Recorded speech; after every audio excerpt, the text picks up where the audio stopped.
Assalamualaikum warahmatullahi wabarakatuh. Salam sejahtera untuk kita semua, salam sehat dan penuh berkah.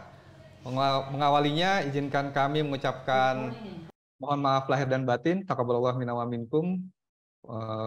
Di hari raya masih dalam merayakan hari raya Idul Fitri 1444 Hijriah. Kembali lagi bersama kami dalam serial webinar Bincang Komunitas Hutan dan Iklim seri kelima. Sebuah program yang diselenggarakan oleh kemitraan bekerjasama dengan Direktorat Jenderal Bina Pembangunan Daerah, Kementerian Dalam Negeri, serta didukung oleh Ford Foundation.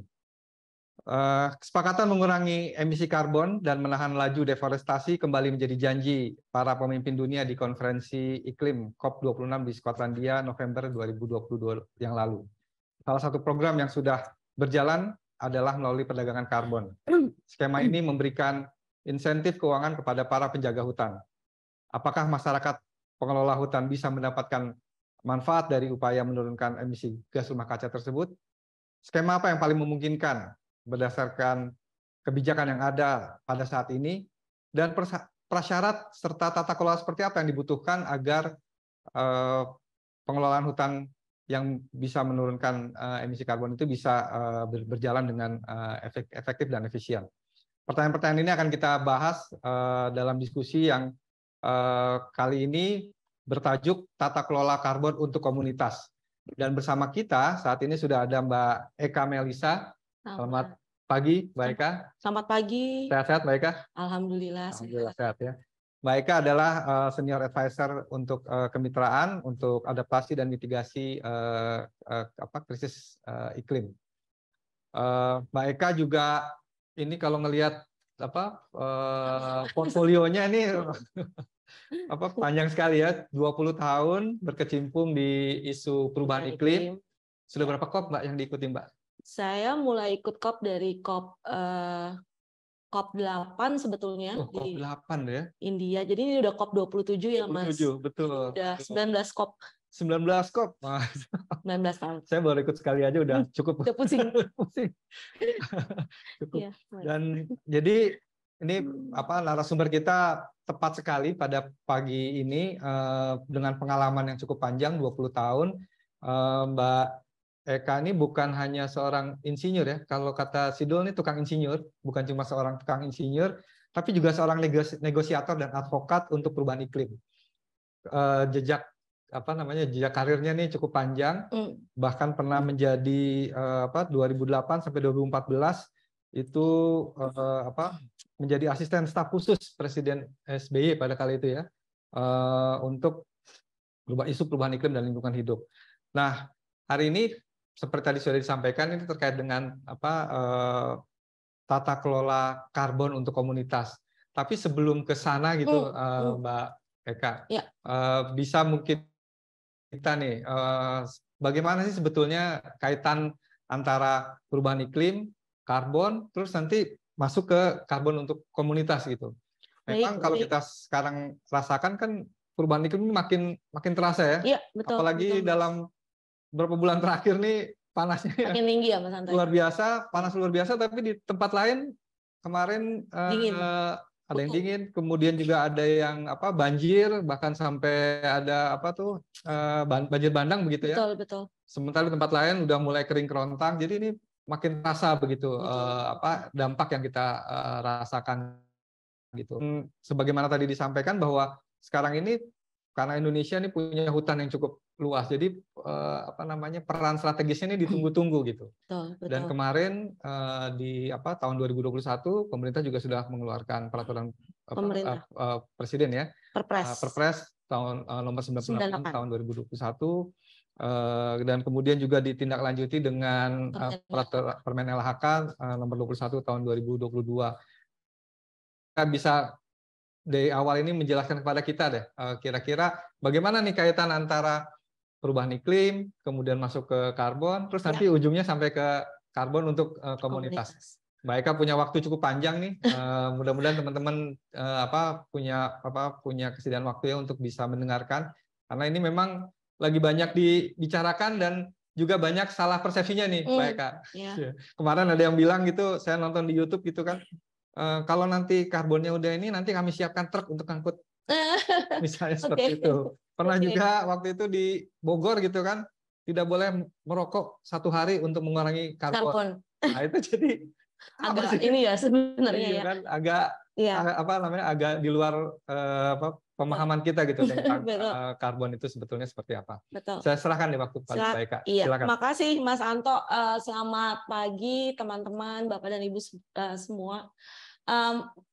Presentasi saya mungkin nanti agak panjang, jadi tapi kita akan coba ya Mas Anto bilang kita ingin ngobrol sedikit dulu tentang kenapa sih ada istilah karbon dalam perubahan iklim. Ya. Lalu kenapa karbon diperdagangkan gitu loh. Kan kayaknya aneh, karbon itu barangnya nggak kelihatan.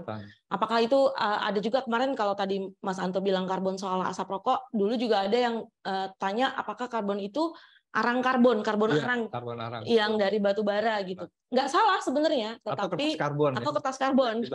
itu nggak dan itu nggak 100% salah. Ya. Cuma memang karbon yang akan kita bicarakan ini nanti konteksnya lebih bersifat agak semi abstrak, makanya mungkin kita akan coba membawa ini supaya tidak terlalu abstrak buat teman-teman semua. Presentasi saya boleh Mbak Fajar ditampilkan. Saya bagi jadi 4, Mas Anto, jadi 4 bagian, karena yang pertama saya ingin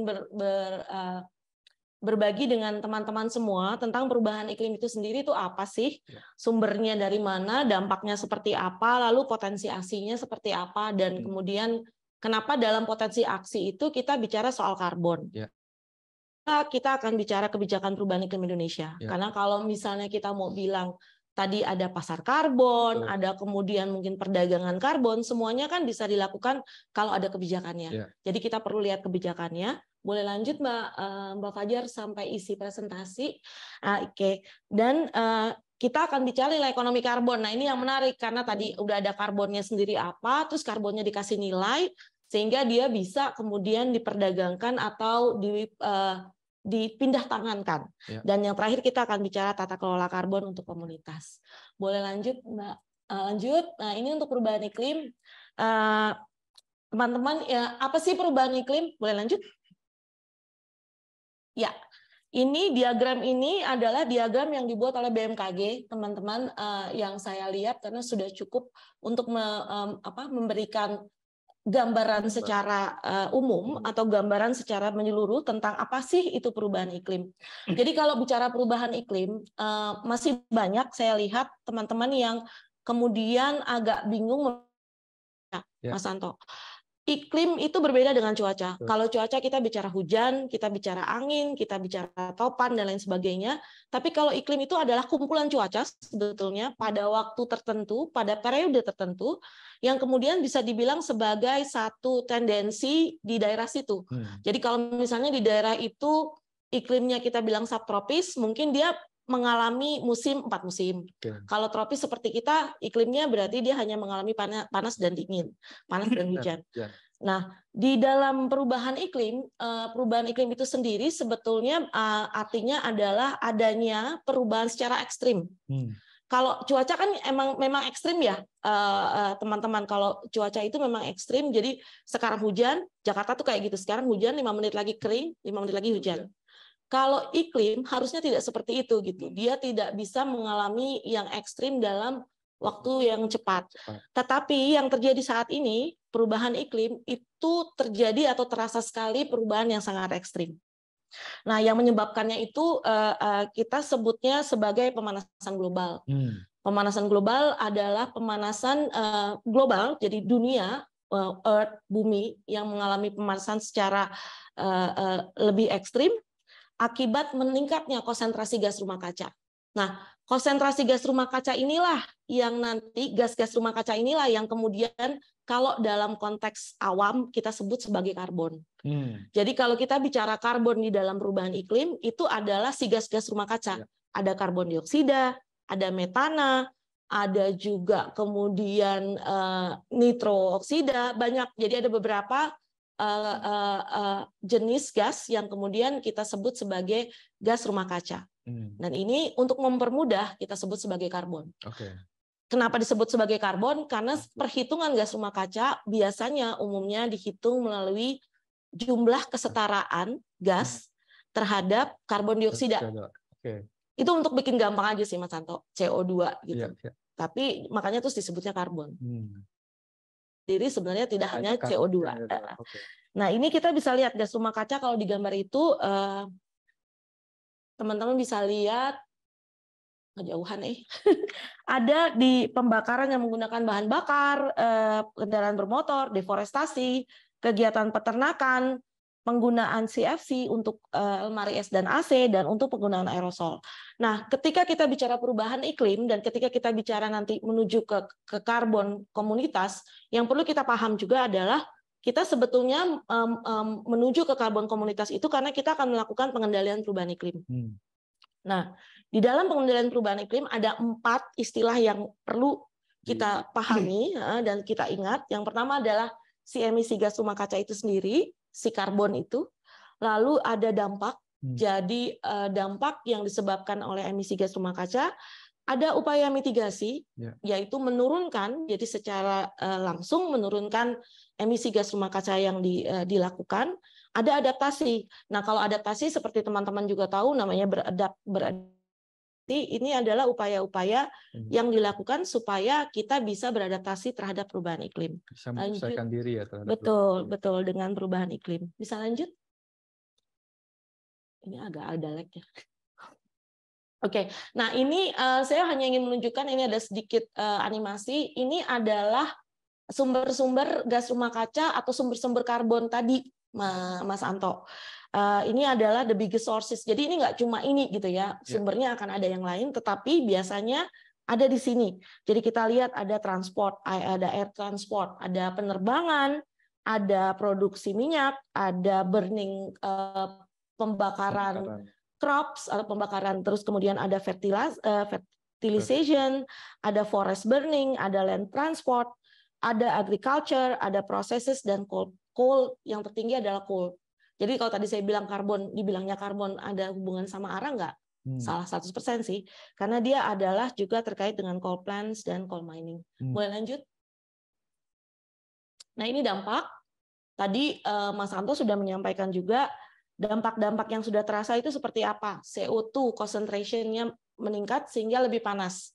Kita ngerasain sendiri Jakarta. Jakarta itu biasanya umumnya 34 derajat Celcius ya, Mas. Kita sekarang saya dengar sudah sampai 37. Mungkin di beberapa tempat yang tidak tercatat bisa sampai 38. Jadi sudah ada peningkatan temperatur yang bisa kita lihat dengan nyata dan bisa kita rasakan. Lalu sea level rise. Sea level rise ini adalah kenaikan permukaan air laut, dan ini kelihatan lebih banyak di daerah coastal atau pesisir, terutama di Pantura sekarang, di pantai utara Jawa. Kalau kita lihat daerah Pekalongan, Demak, dan Semarang, itu hampir semua mengalami banjirop atau banjir yang datang dari laut akibat tadi menurunnya, naiknya permukaan air laut. Lalu ada di sisi lain ada Arctic sea ice juga. Jadi melelehnya gunung-gunung es di daerah Arktik. Nah, melelehnya gunung es di daerah Arktik ini juga menyebabkan volume dari laut itu meningkat, air laut meningkat. Itu juga berkorelasi dengan tadi kenaikan permukaan air laut kita. Dan glaciers retreat, jadi glaciers atau gunung-gunung es, glaciers itu kemudian larut. Itu bisa dilihat kalau di Indonesia di Puncak Jayawijaya. Saya nggak bawa fotonya, tapi ada foto yang menunjukkan betapa di Puncak Jayawijaya itu habis gitu esnya. Makin berkurang ya. Betul. Bahkan ada daerah beberapa area yang sama sekali tidak dapat es lagi. Jadi sudah hilang sama sekali esnya. Lalu ini ada panas ekstrim, ada hujan deras, ada kekeringan, ada cuaca kebakaran, dan coral bleaching. Ini adalah karang-karang di laut yang nge-bleach. Jadi kalau teman-teman yang sering diving, berenang, itu kita mulai susah menemukan ikan-ikan yang unik, karena ikan-ikan ini kehilangan koralnya. Koralnya mati, dia tidak punya tempat untuk makan. Itu. Boleh lanjut? Maaf Mbak Fajar, ini banyak sih soalnya. Nah, ini hanya cepat saja ini adalah contoh perubahan tadi temperatur di, boleh di skip aja kali. ke yang bencana Indonesia. Ada lag-nya. Nggak bisa ya? Nggak bisa. Aku juga nggak bisa. Maaf teman-teman, ini sedikit ada. Dimatiin dulu. Lanjut aja, masalah. Oke, ini yang ingin saya sampaikan juga. Kalau kita lihat bencana di Indonesia 2021, 2022 belum keluar angkanya, Mas Anto. Itu total bencana Indonesia 5.402. Sementara yang terkait atau kemudian mirip atau berhubungan dengan perubahan iklim itu cukup banyak. Kita bisa lihat kebakaran hutan, kekeringan, banjir, tanah longsor, cuaca ekstrim, dan gelombang pasang. Tidak semua memang secara langsung terkait dengan perubahan iklim, karena itu harus dibuktikan, tetapi memiliki karakter yang hampir mirip dengan dampak-dampak perubahan iklim. Jadi kita udah merasakan, kita udah nggak bisa bilang Indonesia tidak terkena dampak perubahan iklim. Lanjut. Ini tadi kalau kita bilang mitigasi dan adaptasi, ini saya hanya ingin memberikan contoh. Kalau tadi kita bicara karbon, menuju ke karbon, kenapa kita perlu menghitung karbon, kenapa kita perlu paham dengan karbon, karena kita perlu melakukan dua aksi ini dalam menanggulangi perubahan iklim. Mitigasi dan adaptasi. Di mitigasi kita menurunkan emisi karbonnya, kalau di adaptasi itu memanage dampaknya. Nah, ini hal-hal ini yang perlu dilakukan, dan mengapa kita sebagai seluruh umat di dunia, apakah itu komunitas atau individu atau yang lainnya, perlu paham kenapa kita harus berhitung atas karbon yang kita hasilkan. Boleh lanjut? Ini mitigasi dan adaptasi, ada pelaksanaan di tingkat tapak. Jadi kalau kita bicara kita melaksanakan sendiri, itu biasanya sulit dibedakan, Mas Anto. Mitigasi sama adaptasi.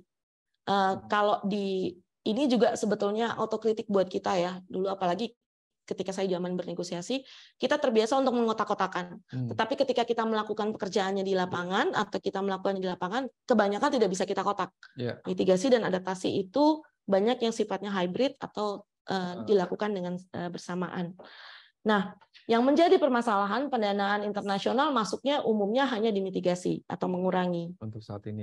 Untuk saat ini. Makanya kenapa kemudian mungkin banyak orang yang tertarik belajar untuk kalau saya bisa akses atau menjual karbon saya, berarti saya bisa dapat nih pendanaan. Jadi kan banyak yang larinya ke sana. Bahkan dalam mekanisme pasar karbon internasional itu ada pajak, ada semacam pajak atau pembagian keuntungan sebanyak 5% yang bisa dialokasikan untuk negara berkembang melalui mekanisme adaptation fund. Jadi itu tidak bisa dibedakan. Nah, lanjut, boleh. Maaf. Nah, ini peran karbon hutan. Nah, kalau kita bicara peran karbon hutan, itu sebetulnya ada berapa sih? Ada dua. Yang pertama, suaranya nggak kedengeran ya? Oh, I see. Oke. Yang pertama adalah carbon sink, yaitu menahan atau menyimpan karbon dalam tanah. Jadi ini upaya yang dilakukan adalah reforestasi, penghutanan kembali, konservasi, melindungi atau proteksi ekosistem. Lalu yang kedua, carbon emission reduction. Jadi dia menangkap karbon yang sudah dilepaskan di atmosfer dalam pohon, dan juga menghindari pelepasan karbon yang tidak direncanakan. Jadi itu yang kita kenal sebagai menghindari deforestasi dan menghindari degradasi. Ada pertanyaan apakah untuk mendapatkan akses ke karbon itu hanya carbon emission reduction? Sebetulnya enggak, carbon sink juga bisa. Cuma mungkin nanti yang akan kita diskusikan juga adalah skema yang mana ya, Mas, yang bisa dipakai untuk carbon sink, mana skema yang mana yang bisa dipakai untuk carbon. Ini boleh enter, lanjut. Ini bagian pertama, Mas Anto. Apakah kita mau berhenti di sini atau mau lanjut? Boleh lanjut. Lanjut aja ya. Ini udah cukup bisa dipahami begitu bagaimana kaitan antara perubahan iklim dan karbon gitu. Dan tadi ada kata-kata kunci kayaknya yang penting kita pahami bersama gitu ya, soal tadi bagaimana emisi gitu kan. Yang kedua kemudian soal dampak dari perubahan iklim, lalu mitigasi dan adaptasi. Nah, itu kata-kata penting yang perlu kita catat dalam sesi ini. Kita bisa lanjut ya ke sesi berikutnya, silakan Mbak Eka. Oke, lanjut. Nah, ini adalah kebijakan perubahan iklim di Indonesia yang ada saat ini. Boleh di-enter sekali lagi, Mbak Fajar? Oke, makasih. Nah, kenapa ini saya munculkan? Karena ketika kita bicara karbon untuk komunitas, nanti kita akan terus harus melihat kebijakan atau kontribusinya. Jadi kenapa sih ada manfaat karbon untuk komunitas? Selain dia bermanfaat untuk si komunitasnya sendiri, tapi dia juga bermanfaat, artinya komunitas punya peran untuk memberikan kontribusi kepada komitmen dari Indonesia sebagai negara. Nah, ini di sini kita bisa lihat target NDC Indonesia di 2030 itu merupakan upaya kolektif mitigasi di tingkat nasional dan subnasional. Nah, kalau kita bicara nasional dan subnasional, seperti kita bisa lihat di bawah, itu ada provinsi, sektor swasta, provinsi, sektor swasta. Nah, yang agak terlupa nih Mas Anto, selalu adalah komunitasnya. Kalau itu provinsi dan sektor swasta, provinsi pun untuk mencapainya kan harus dengan stakeholders ya, harus dengan para pemangku kebijakan yang memiliki. Kalau kita bicara lahan, yang memiliki lahan biasanya malah orang atau komunitas. Jadi di dalam ini ada yang harus kita buka. Nah, kita bisa lihat di situ sektor kehutanan memiliki angka tertinggi, yaitu 17% untuk bisa mencapai target emisi nasional. Dan itu harus dilakukan secara bersama oleh pemerintah dan masyarakat. Lanjut. Ini adalah hal-hal yang oleh pemerintah, di kebijakan pemerintah, diidentifikasi sebagai upaya-upaya yang harus dilakukan dalam menurunkan emisi di sektor kehutanan, Mas Anto. Ada mengurangi laju deforestasi, itu secara khusus disebutkan di areal mineral, tanah mineral, dan tanah gambut. Nah, kita semua tahu tanah gambut itu biasanya adalah tanah yang berdekatan dengan milik komunitas. Lebih banyak komunitas di sana untuk tanah gambut. Lalu ada penanaman hutan tanaman, ada sustainable forest management, rehabilitasi hutan. Nah, rehabilitasi hutan ini ada dengan rotasi dan non rotasi. Ini pun terkait nanti banyak dengan hutan masyarakat atau hutan yang berada di dalam kendali atau kepemilikan masyarakat, pengelolaan masyarakat. Lalu pengelolaan lahan gambut secara khusus, restorasi gambut dan perbaikan tata air gambut. Semua dalam dokumen tata kelola atau dokumen yang dibuat oleh pemerintah untuk memastikan pencapaian penurunan emisi melalui sektor kehutanan. Jadi ini sektor kehutanan ya? Kan tadi ada 5 sektor ya? Tadi 5 sektor, ini khusus sektor kehutanan. Jadi ini kita kecilin dari yang 5 tadi, kita lihat di sektor kehutanan saja. Lalu ini ada lanjut adalah skenario untuk Volu, di Volu Net-Sink. Jadi ini tadi dokumen Volu Net-Sink 2030 ini jadi semi Bible untuk semi Bible untuk ini kayak kitab sucinya nih ya. Kita kitab suci. Semi Bible untuk itu, dan ini kita bisa lihat ada beberapa kawasan yang memang diarahkan pemanfaatannya dan harus dipastikan tidak atau bisa menutupi atau mengurangi deforestasi dan degradasi. Di situ kita lihat besar juga untuk hutan berbasis masyarakatnya, Mas.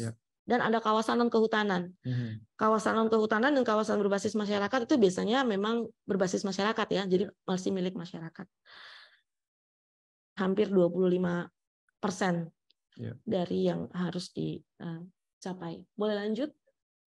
Dan ini skenario dari, jadi NDC itu udah 3 kali mengalami perubahan, Mas Anto. Tadi NDC mungkin tadi saya terlewat.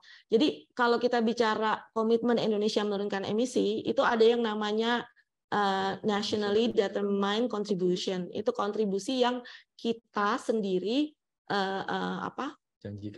janjikan. Kita sendiri tentukan.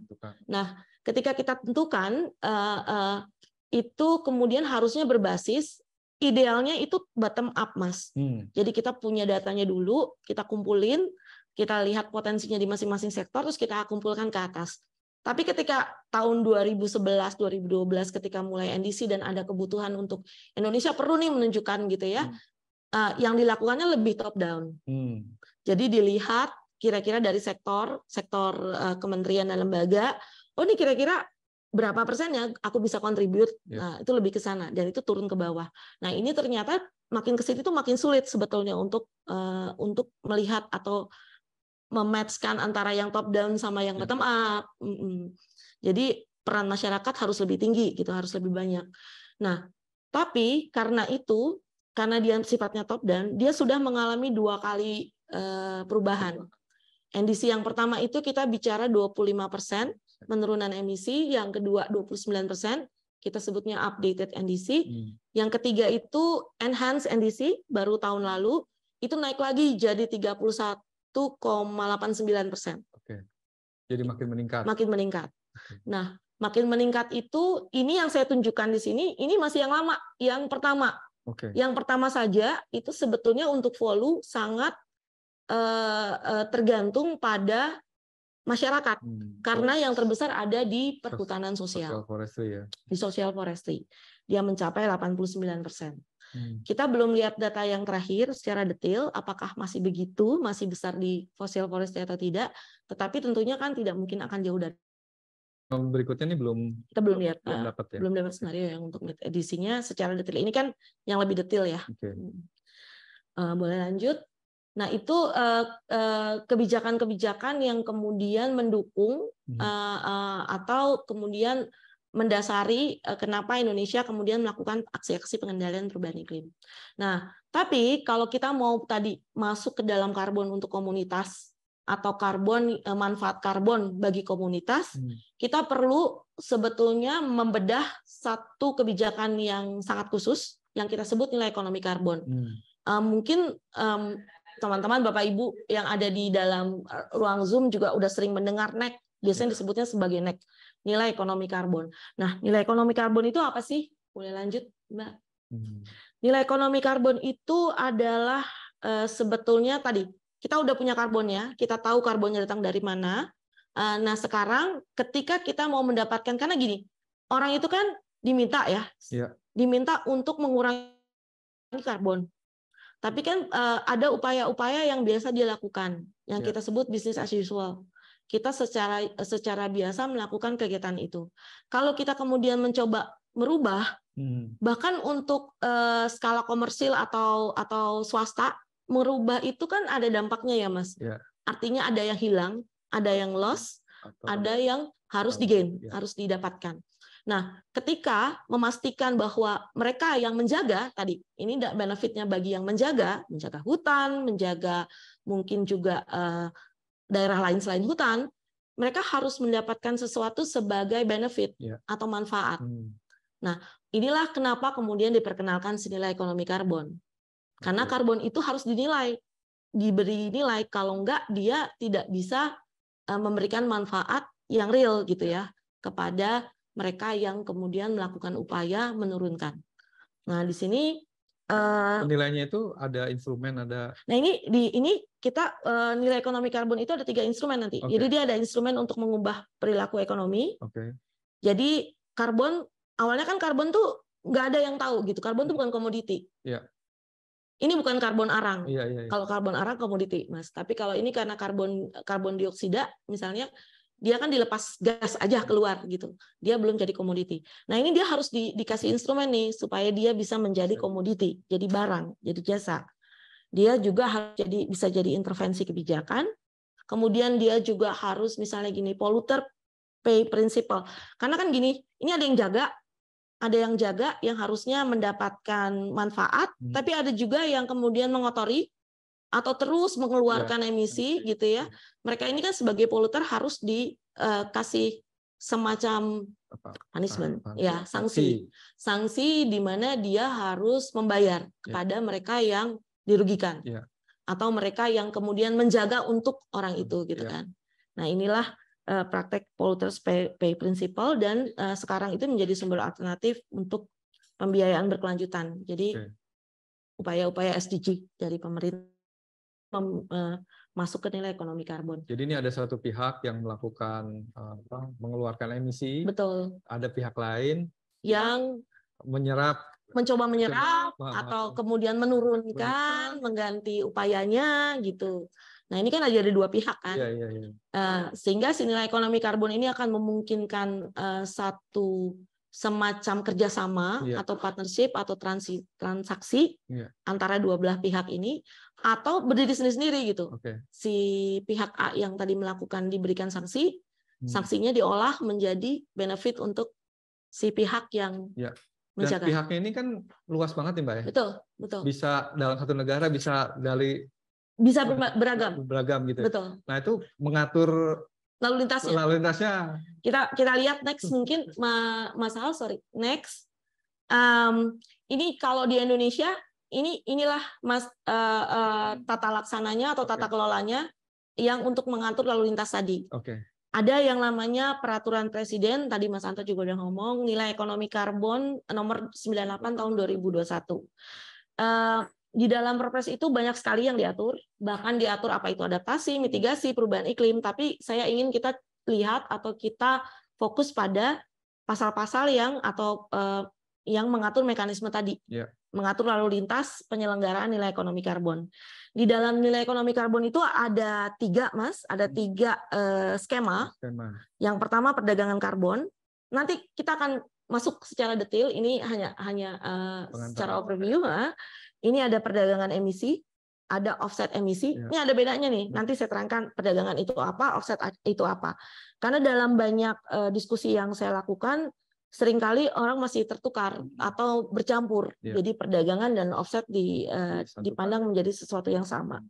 Lalu ada pembayaran berbasis kinerja atau result-based payment. Mungkin teman-teman di sini sering mendengar REDD+, Reducing Emission from Deforestation and Degradation. Ini adalah bagian dari pembayaran berbasis kinerja. Lalu ada pungutan atas karbon. Dan ini tadi betul, bisa dilakukan di dalam dan di luar negeri. Jadi memang ada mekanisme yang di dalam negeri, domestik disebutnya, ada yang internasional. Boleh lanjut? Jadi ini agak multi level gitu Mbak ya? Atau yang mau di sini dulu aja?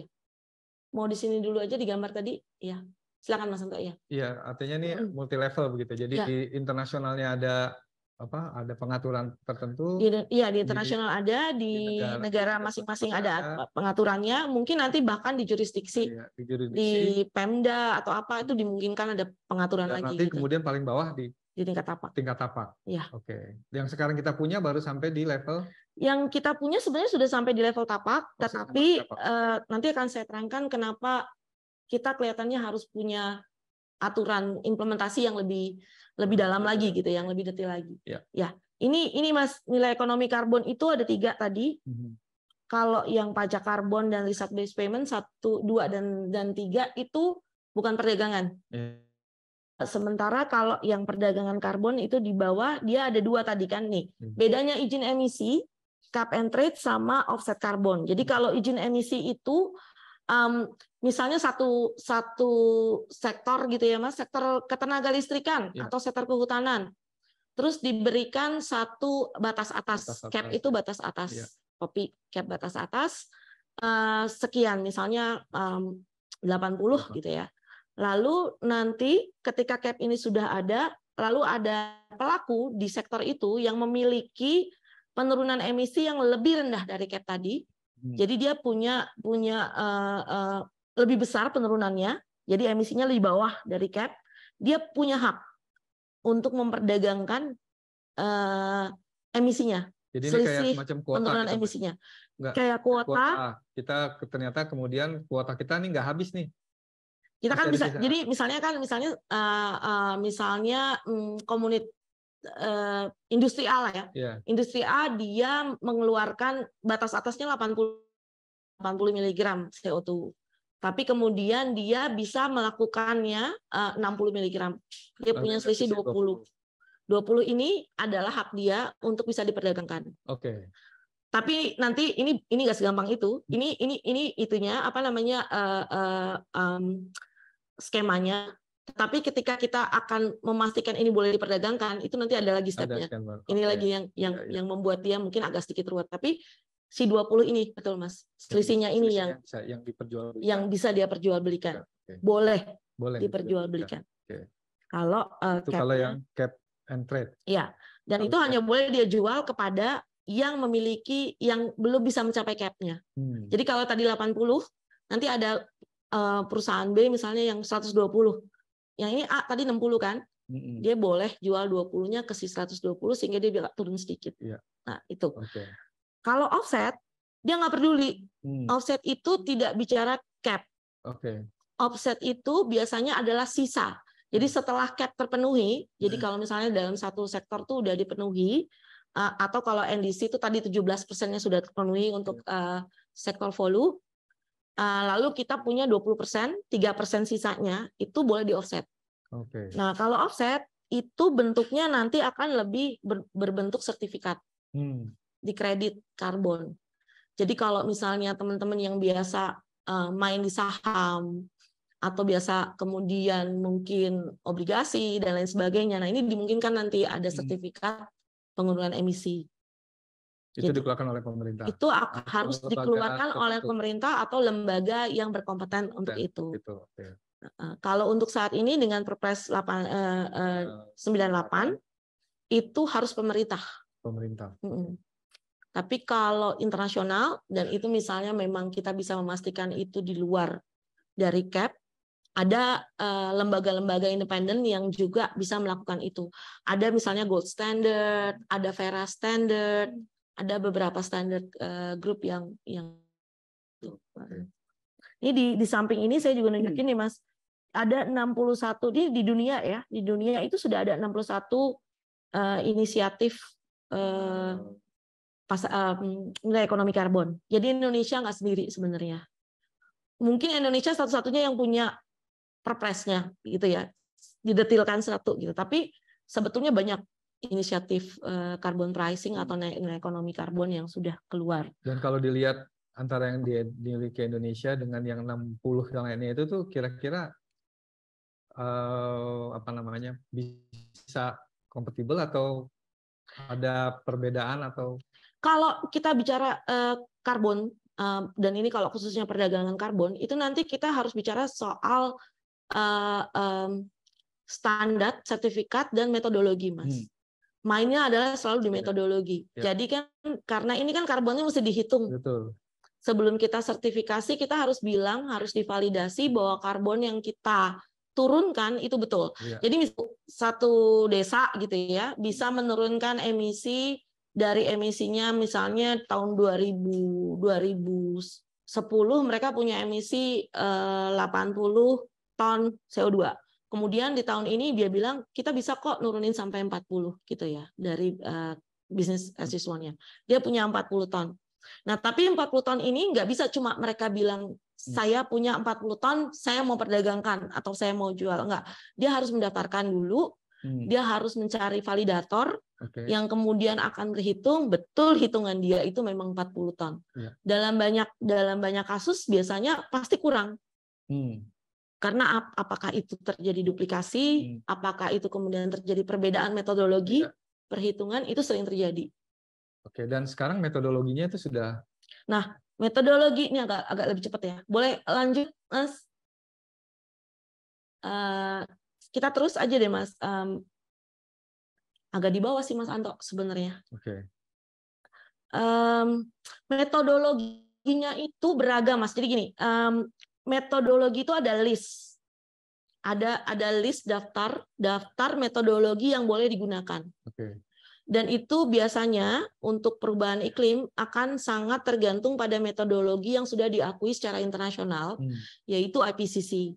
Jadi di perubahan iklim itu ada semacam, kalau di Indonesia ini BRIN, dia ada namanya Intergovernance Panel on Climate Change. Jadi ini semua saintis seluruh dunia. Di Indonesia ada banyak, ada beberapa yang sudah ikut di dalamnya, anggota IPCC. Mereka kemudian memutuskan, mereka bertemu, meeting dan berapa kali, lalu mereka mengeluarkan, ini loh list metodologi perhitungan karbon yang boleh digunakan untuk mengklaim atau memvalidasi karbon yang dimiliki oleh pelaku kegiatan. Nah, ada berapa metodologi? Metodologi itu banyak sekali sebetulnya, dan setiap sektor punya metodologi yang berbeda. Jadi metodologi yang ada di Apollo akan beda dengan metodologi yang ada di energi. Nanti ada di limbah juga akan punya. Nah, apakah kemudian metodologi itu akan strict terhadap yang ada di internasional. Saya semalam sempat ngobrol dengan beberapa teman dari KLHK. Sebetulnya itu nanti akan dikembalikan kepada area atau daerah atau di mana kegiatan itu dilakukan. Yeah. Jadi dalam metodologi di level internasional, ketika diturunkan di nasional, dia akan ada beberapa adjustment. Okay. Bukannya nggak boleh gitu untuk disesuaikan, itu boleh. Boleh. Okay. Disesuaikan, tetapi kalau itu sudah lewat panel expertnya Indonesia juga. Oh, okay. Jadi panelnya pun berlapis ya. Yeah, ada yang internasional, ada yang panel Indonesia.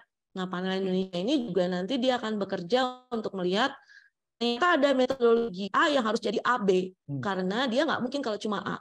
Kalau A dia tidak bisa diaplikasikan di Indonesia. Okay. Itu ada banyak kasusnya, ada banyak. Menarik. Oke. Gitu. Dilanjut nih Mbak. Masuk boleh ke sebelumnya Mas. Soal ini sorry ini kan nggak jalan. Yang sebelumnya lagi. Ya. Nah ini tadi kalau kita bicara benefit, pasti kita nggak bisa lepas dari pendanaan, ya. Mas Santo. Banyak teman, banyak orang yang biasanya kalau ngobrol tentang benefit karbon, kepikirnya langsung hanya pasar karbon, ya. Perdagangan karbon. Padahal ada yang namanya non karbon market. Jadi kita punya benefit itu bisa benefit yang berbentuk karbon yang secara langsung sehingga dia diperdagangkan. Ada juga benefit yang secara non indirect, tidak langsung. Indirect itu adalah mereka melakukan upaya adaptasi atau mitigasi, tetapi mungkin tidak sebesar atau nilainya tidak komersil. Mereka tetap berhak untuk mendapatkan manfaat. Okay. Cuma skemanya mungkin bukan lewat perdagangan karbon gitu ya. Mereka skemanya lewat yang lainnya. Nah, di non carbon market itu bahkan termasuk APBN, APBD. Kenapa begitu? Itu sekarang sudah masuk menjadi salah satu inisiatif yang dimasukkan pada perencanaan pembangunan jangka panjang. Dia akan masuk nanti di RPJP yang berikutnya di 2025. Ya. Jadi APBN, APBD, investasi swasta, hibah, sumber dana itu bisa dimungkinkan juga untuk masuk ke perubahan iklim atau memberikan manfaat pada mereka yang melakukan aksi adaptasi dan mitigasi di tingkat tapak. Lalu ada yang tadi RBP Red Plus. Ini yang agak khusus nih, karena di Indonesia sudah ada beberapa demonstration project-nya, nanti kita bisa lihat, tapi secara skala yang besar memang belum ada gitu RBP-nya. Skala yang memang kemudian model aja gitu. Masih demonstration. Nah, itu ada internasional, ada nasional dan ada nasional. Ya. Boleh lanjut? Iya. Ini aku cepat aja. Ya. Jadi ini ada peraturan baru untuk mendukung tadi Mas Santo tanya, oke, tadi NEC udah dapat 98. Tapi kan dia baru begitu ya, dia baru umum saja. Dia harus ada. Nah, pemerintah Indonesia sudah mengeluarkan peraturan Menteri Lingkungan Hidup Kehutanan tahun 21/2022 yang mengatur ini, Mas. Jadi dia mengatur mulai dari tata caranya, mulai bagaimana kemudian mengeluarkan sertifikasi. Tadi kita mau berdagang kan bentuknya sertifikat. Nah, lalu penyelenggaraan SRN ini adalah sistem registrasi nasional. Dia harus diregistrasi. Pengukuran dan sampai partisipasi para pihak. Nah, ini yang penting buat kita, partisipasi para pihak. Tapi itu hanya bisa dilakukan kalau pihaknya bisa berhitung tentang karbon. Yeah. Nah, ini yang juga menjadi unik dan penting untuk diperhatikan. Boleh lanjut? Lanjut. Ya. Ini perdagangan karbon menurut Permen LHK 2122 tadi. Nih, Mas, kalau diturunkan, sekarang itu ada 2. Jadi, sebagai informasi kepada teman-teman yang mungkin belum tahu, Indonesia Stock Exchange sebetulnya sudah mulai membuka atau melihat gitu ya potensi untuk melakukan perdagangan karbon, bursa karbon di dalam negeri. Jadi si bursa karbon domestik itu sudah mulai sebetulnya, tapi memang belum sampai ke sektor kehutanan atau sektor lahan. Dia masih di sektor energi. Kenapa begitu? Karena kita semua tahu sektor energi lebih gampang ya, karena dia ngitungnya misalnya hanya dalam satu pabrik atau satu tutupan daerah. Sementara kalau untuk hutan kan kita perlu memikirkan kalau kita melakukan di satu daerah, kita perlu memikirkan daerah sebelahnya. Betul. Karena ada kemungkinan dia akan pindah gitu emisinya. Nah ini tapi ini satu hal yang positif dengan adanya Permen LHK 21/2022 memungkinkan si Indonesia Stock Exchange untuk bisa melihat atau memulai bursa karbon domestik. Okay. Ada dua, ya ini yang allowance ini adalah yang tadi saya sampaikan sebagai perdagangan emisi, Mas Anto. Nah, kalau perdagangan emisi itu memang masih government banget, masih pemerintah sekali ya, masih diatur. Jadi tadi sektor akan menentukan batas atas, terus kemudian nanti pelaku usaha ataupun pelaku kegiatan, seharusnya hanya usaha, tapi kegiatan, dia bisa masuk untuk ikut aktif di dalam perdagangannya. Nah, kalau yang offset itu yang lain, itu lebih umum, jadi bisa dilakukan oleh siapa saja. Nah, yang sedang dalam pemikiran Indonesia Stock Exchange adalah bagaimana kalau kemudian tidak hanya dibatasi pada proyek-proyek besar. Nah, ini ada satu lagi namanya pasar, Mas. Namanya juga pasar ya. Orang kalau pasar kan maunya gue beli banyak, lo jual lebih banyak, gitu kan? Jadi untungnya lebih banyak. Nah, sementara kita semua tahu alasan kenapa ada bursa karbon itu bukan cuma semata-mata karena kita ingin berjualan karbon.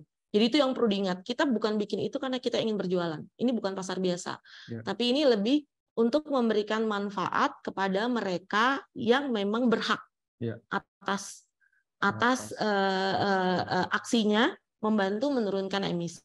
Nah, makanya memang kemudian dilihat selain single project, apakah dimungkinkan nanti dilakukan bundling atau bundling itu secara bersama-sama masuk gitu ya, dilakukan secara bersama-sama juga, kemudian dia dilaporkan sebagai satu gitu. Di standar, jadi mereka punya standar yang sama, masuk bareng-bareng.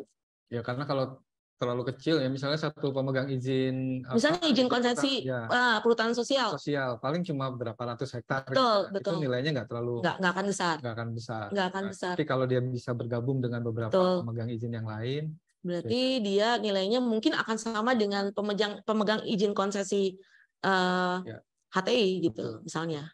Dan sebenarnya itu bukan hanya di karbon kan, Mbak? Bukan. Tapi di apa yang namanya di yang berbasis lahan pun gitu ya, industri pertanian. Pertanian itu bisa juga. Itu juga harus kalau cuma satu desa gitu misalnya cuma 100.000 hektar gitu, hasilnya nggak terlalu besar. Tapi kalau misalnya beberapa desa bisa sampai mungkin 10.000, itu akan berbeda hasilnya. Ya, dan akan lebih menarik gitu ya untuk akan lebih menarik untuk untuk pasarnya. Pasarnya lebih bersaing. Dan ini bukan hanya melihat dari isu karbon saja gitu. Tapi non karbon pun juga. Non karbon bisa juga, betul. Nah itu tadi kalau saya tunjukkan tadi kan ada non karbon market yang bicaranya juga adalah hibah-hibah untuk pertanian berkelanjutan misalnya, sustainable agriculture, bahkan mungkin semacam aqua farming dan lain sebagainya, itu dimungkinkan. Itu dimungkinkan. Nah, mungkin nanti cuma dia skemanya tidak perdagangan. Skemanya bisa masuk yang di result based payment, di pembayaran berbasis kinerja, atau masuk di pajak karbon. Ini kalau misalnya ada retribusi gitu ya, ada retribusi KPH atau ada retribusi taman wisata, ekowisata. Dia melakukan retribusi atau pungutan. Dia melakukan pungutan. Nah, ini mungkin dia bisa digunakan untuk juga memberikan manfaat kepada mereka yang membantu di sekitar itu. Itu dimungkinkan. Boleh lanjut? Ya, dipercepat ini. Iya, ini kita soalnya udah kita percepat saja. Ini skema ini tadi yang saya sampaikan, Mas. Ini bisa cepat tadi, emisi dan cap and trade, lalu kemudian offset emisi GRK. Nah, ini ada satu nih. Tadi kalau memperdagangkan karbon, itu kan karbonnya kan nggak karbon adalah barang yang abstrak, nggak bisa kita lihat. Kita harus membuatnya menjadi sesuatu yang tidak abstrak. Nah, membuat yang tidak abstrak itu dengan mengeluarkan sertifikat. Dia tersertifikasi, dia sudah divalidasi, memang sudah terjadi penurunan, angkanya sekian. Nah, di Indonesia itu diatur menjadi yang namanya sertifikat pengurangan emisi gas rumah kaca. Nah, itu tadi dicatatkan di sistem registrasi nasional pengendalian perubahan iklim. Nah, kalau dia udah dicatatkan di Indonesia, di SRN, dia nggak boleh dicatatkan di tempat lain. Tadi kan Mas Anto bilang tuh, ada pasar kan macam-macam, ada kegiatan macam-macam juga. Apakah didaftarkan di nasional atau di internasional? Nah, kalau udah di nasional, nggak perlu lagi. Dia nggak boleh lagi di internasional, karena dia akan jadi terduplikasi. Gitu. Nah, itu yang penting. Boleh lanjut? Ini tadi result based payment, ini lanjut aja. Ini tadi udah verifikasi. Jadi ini dilakukan untuk hasil. Jadi dia pembagian hasil sebetulnya kan, permintaan manfaatnya itu termasuk komunitas. Terus juga bisa dilakukan untuk tadi yang Mas Anto bilang. Ini kenapa ya? Yang Mas Anto bilang yang terkait dengan kegiatan-kegiatan mendukung yang non carbon benefit. Nah, RBP itu sebenarnya lebih pas untuk non carbon benefit. Iya. RBP ini termasuk ekoturism, bisa masuk di situ. Payment for Jasling, payment for environmental services, Jasling itu bisa masuk di sana.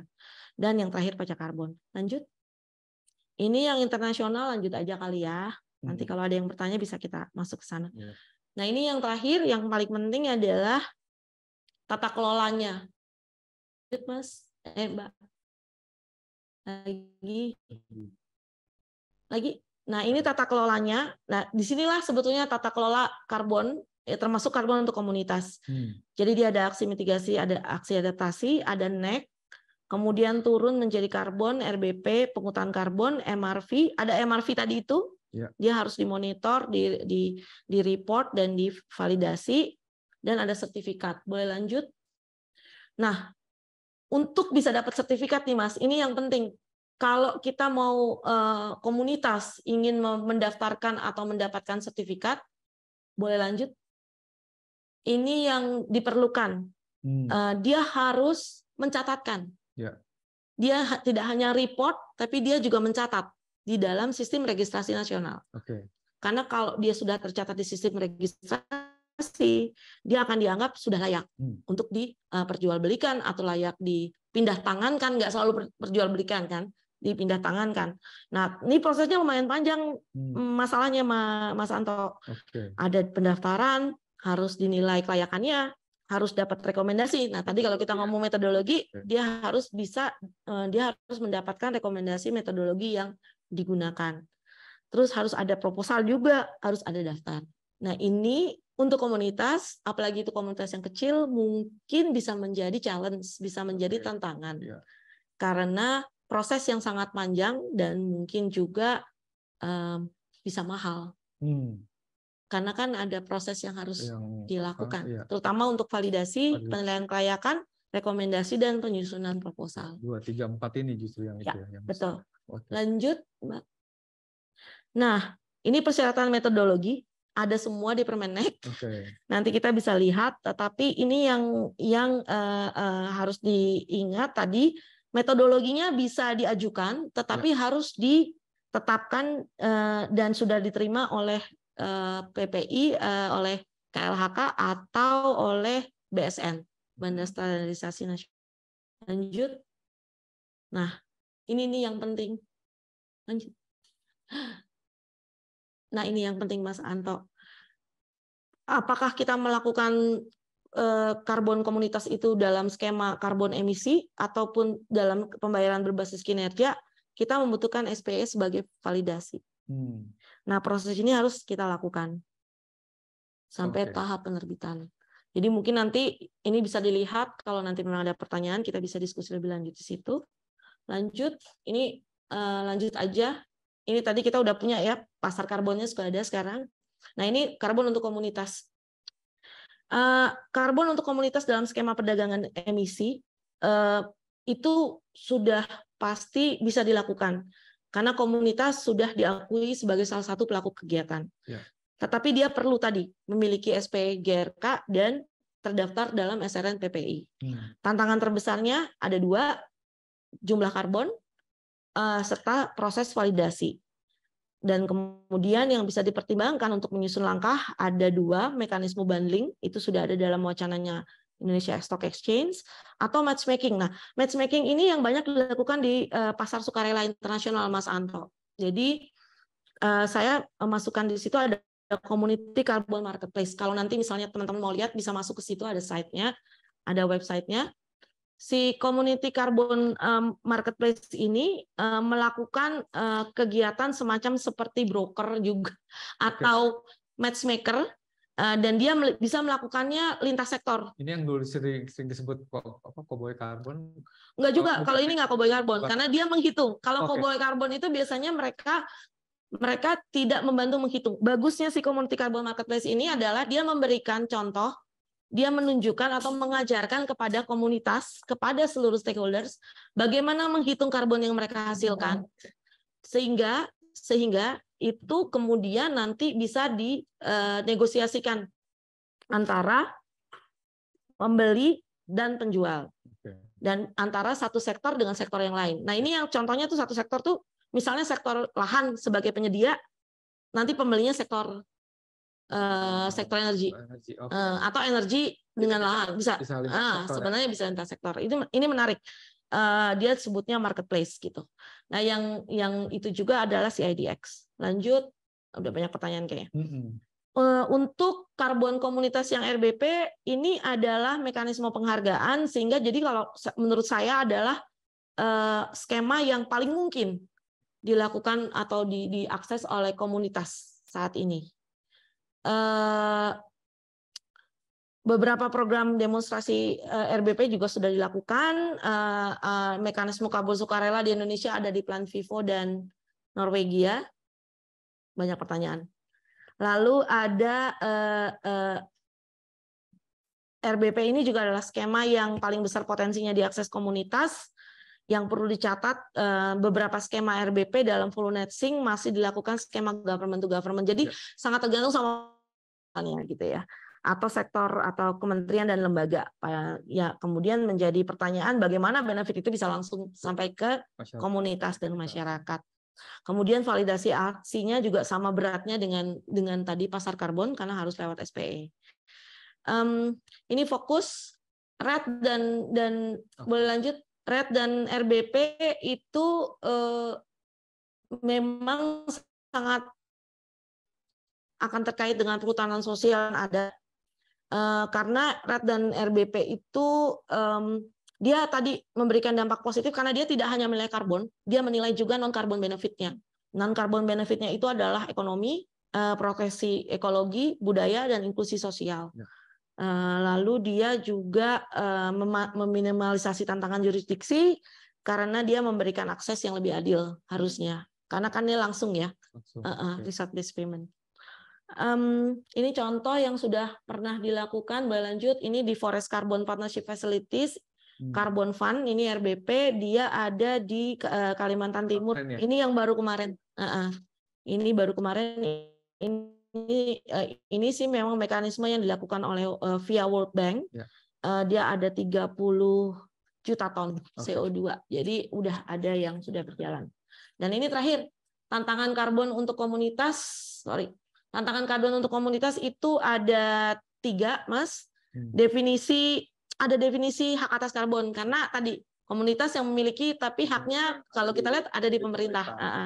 Lalu bagaimana cap karbon dan karbon sebagai komunitas. Saya rasa itu aja, Mas Anto. Baik. Terima kasih teman-teman atas waktunya dan makasih, Mbak. Banyak sekali soalnya. Luar biasa ini, baik nih pemaparannya ya. Ya saya bisa kebayang sih 20 tahun pengalaman gitu ya, harus diringkas dalam satu presentasi yang menurut saya ini begitu padat dan berisi gitu, dan mudah-mudahan kita punya waktu untuk bisa berdiskusi. Dan ini di kolom chat ini sudah cukup banyak yang mengajukan pertanyaan.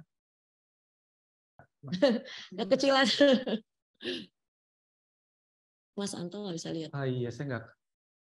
Jadi ini, oke, kalau gitu yang bertanya atas nama Mas Gladi ya, Gladi Hardianto, boleh. Oh bukan, maaf. Jamris. Oh, Mas Jamris. Mas Jamris bisa membuka mic-nya dan mengajukan pertanyaannya secara langsung. Iya. Selamat siang, Mbak. Selamat siang. Mas Hormat, salam dari Fakfak, Papua Barat. Wow.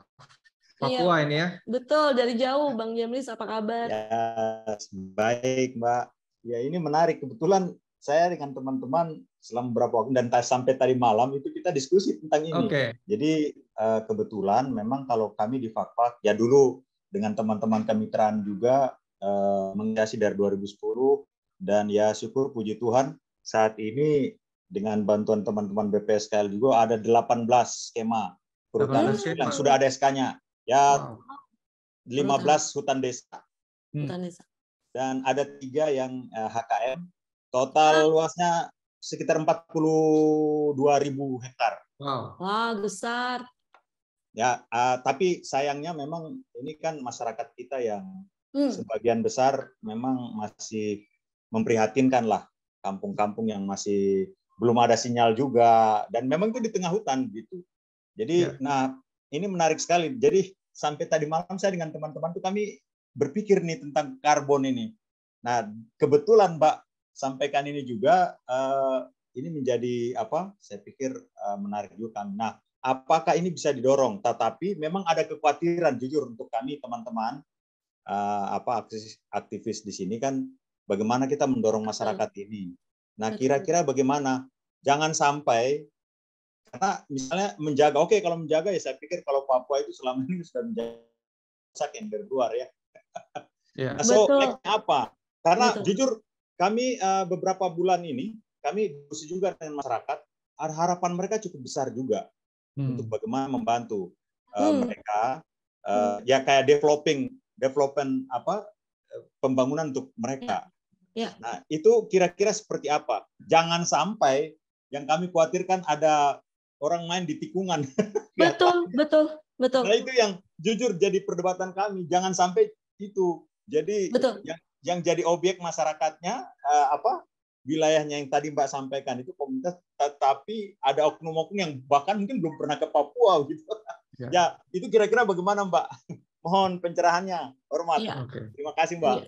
Ya. Makasih Bang, langsung menarik aja. Silakan langsung aja Mbak.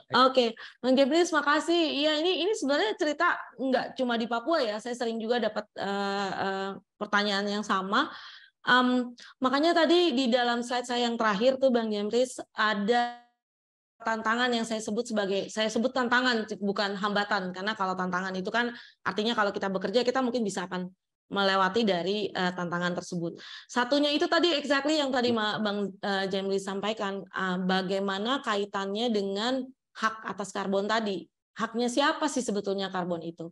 Ini kan banyak karbon, kalau kita tadi nyebutnya karbon koboi atau koboi karbon yang mendadak kemudian datang ke daerah-daerah yang memang masih sangat berhutan, misalnya Papua atau Kalimantan, untuk kemudian mencoba mengambil haknya dan menjual karbonnya. Nah, ini memang yang selalu menjadi pro dan kontra dari pasar karbon atau nilai ekonomi karbon dari perubahan iklim ini. Kalau saya melihatnya memang kita butuh itu, Mas Anto, kita butuh itu Bang Jamlis, terkait dengan bahwa harus ada aturan atau ada aturan implementasi yang lebih jelas, yang lebih detail untuk memastikan tadi mendaftarkan, karena ini kan nanti bermainnya adalah di pendaftaran ya. Yang mendaftarkan atau yang mengklaim karbonnya itu adalah memang yang punya gitu. Bukan mereka-mereka yang mendadak datang kemudian karena melihat ada opportunity kemudian membeli secara murah. Biasanya kejadian begitu. Membeli secara murah kepada pemilik tanah yang memberikan, yang menghasilkan atau yang menurunkan emisi tadi. Nah, ini jadi penting memang. Ini masih menjadi lubang di dalam kebijakan kita. Artinya itu siapa pihak yang akan melakukan itu? Betul. Jadi harus jelas ketika kita melakukan pendaftaran. Sebetulnya sih kalau dilihat dari SRN-nya sendiri, pendaftarannya itu jelas gitu, mengatakan ini harus hak milik dari mereka yang mendaftarkan. Tapi kan karena bisa saja kan kemudian dibeli murah, akhirnya dibeli semua habis oleh pihak ketiga yang mengklaim. Nah, salah satu caranya itu yaitu tadi memperjelas si hak tadi. Ini siapa yang punya atau ownership-nya itu ada di siapa? Kalau misalnya kita melihatnya ke pemegang izin itu adalah di PS gitu, itu kan entitasnya itu sudah clear tuh ya. Entitasnya sudah jelas. Apakah itu dalam bentuk KPS ataupun dalam bentuk desa begitu atau adat gitu kan. Nah, ini nanti yang melakukan pendaftaran harusnya mereka begitu. Harusnya adalah si PS-nya. Si PS-nya ya. Si pemegang izin PS-nya. Betul, betul. Harusnya mereka yang melakukan. Nah, tapi mungkin ini juga pertanyaan karena kita kalau diskusi PS kan juga ada diskusi satu nih. Setelah diberikan PS-nya, hak kelolanya, lalu kemudian next-nya kan tetap harus dibantu, teman-teman. Jadi memang kalau kita bicara si pasar karbon ini atau karbon komunitas ini nggak boleh dilepaskan dari aturan-aturan tadi juga, Mas, atau insentif-insentif lainnya yang non karbon. Karena sebetulnya inisiatif atau insentif karbon ini adalah additional dia harusnya. Jadi nggak boleh sendiri. Nggak boleh sendiri. Oke, baik. Ini ada pertanyaan lagi. Oke, kalau ada yang mau bertanya langsung boleh raise hand. Mohon maaf. Boleh raise hand. Mbak Fajar boleh di apa namanya di cut ditaruh di ya WA-nya ada nggak ya? Oke. Ya. Oke. Ini ada satu pertanyaan nih, begitu rumitnya mekanisme perdagangan karbon, niscaya masyarakat pengelola hutan akan kesulitan untuk memperdagangkannya. Apakah bisa dipermudah? Nah, dipermudahnya kalau menurut saya adalah harusnya ada perbedaan, tapi ini memang kalau kita lihat permen itu masih distandarkan ya. Permen LHK yang keluar terakhir kemarin itu antara RBP dengan pasar karbon itu sangat standar gitu. Semua masih aturannya sama, prosesnya harusnya sama. Nah, itu tadi yang saya lihat dan itu mungkin sesuatu yang kita perlu diskusikan. Kita sebagai non-state actor, bukan pelaku di luar pemerintah, kita yang merasakan, teman-teman komunitas yang melakukan gitu ya. Mungkin perlu disampaikan bahwa ada beberapa hal yang perlu dilakukan apa ya istilahnya, Mas, bukan dipermudah tapi jadi ada beberapa jenis atau ada beberapa kelompok dari pendataan atau pencatatan jadi yang lebih mudah yang dilakukan untuk misalnya untuk komunitas masyarakat adat, komunitas perhutanan sosial, ada jalur atau ada sesuatu yang membuatnya menjadi lebih mudah. Jadi itu memang sesuatu yang harus diobrolin kayaknya. Kalau sekarang itu masih satu standar, sama semua. Semua harus mengikuti proses yang sama. Yang itu tadi saya bilang, mahal kadang. Jadi sangat mahal, dan sangat kompleks. Kadang-kadang kapasitas kan, maksudnya nggak semua orang bisa berhitung karbon.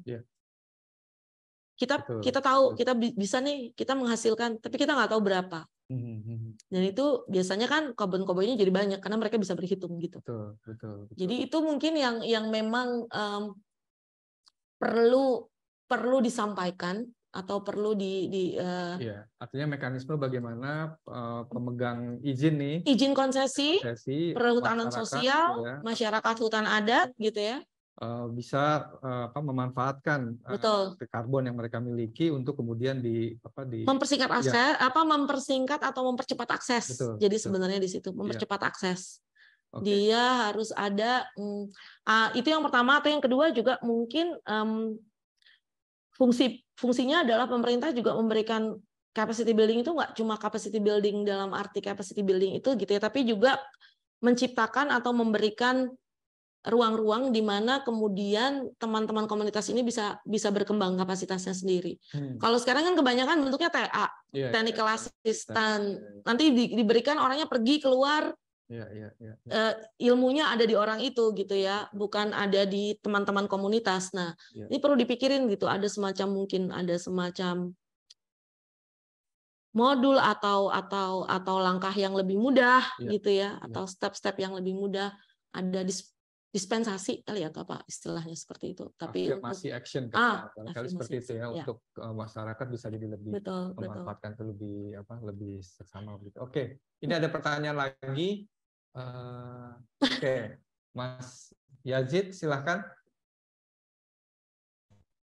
Bang Yazid. Ya, halo. Ya, makasih banyak Mas Anto.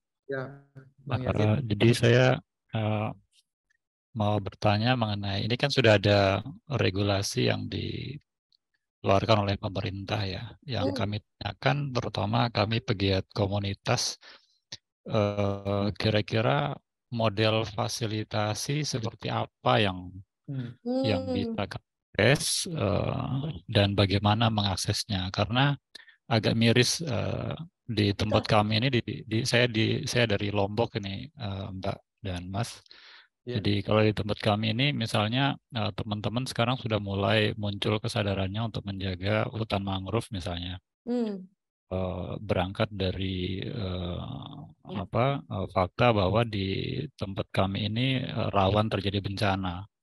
Jadi beberapa tahun lalu misalnya terjadi banjir bandang, dan di beberapa titik hutan mangrove itu bisa melindungi pemukiman dari hempasan banjir bandang seperti yang terjadi di Lombok Timur tahun 2017 misalnya. Tapi karena nilai ekonomi karbon masih belum menarik, ditambah dengan kepentingan beberapa pihak yang menguasai areal itu, jadi malah hutan mangrove yang tadinya bisa melindungi kampung sekarang sudah beralih fungsi menjadi areal budidaya untuk perikanan gitu. Jadi ya itu cukup miris buat kami, dan kami setelah adanya regulasi ini uang gitu dari nilai ekonomi karbon ini. Cuman sekarang bagaimana kami bisa mengakses fasilitasi untuk memperkuat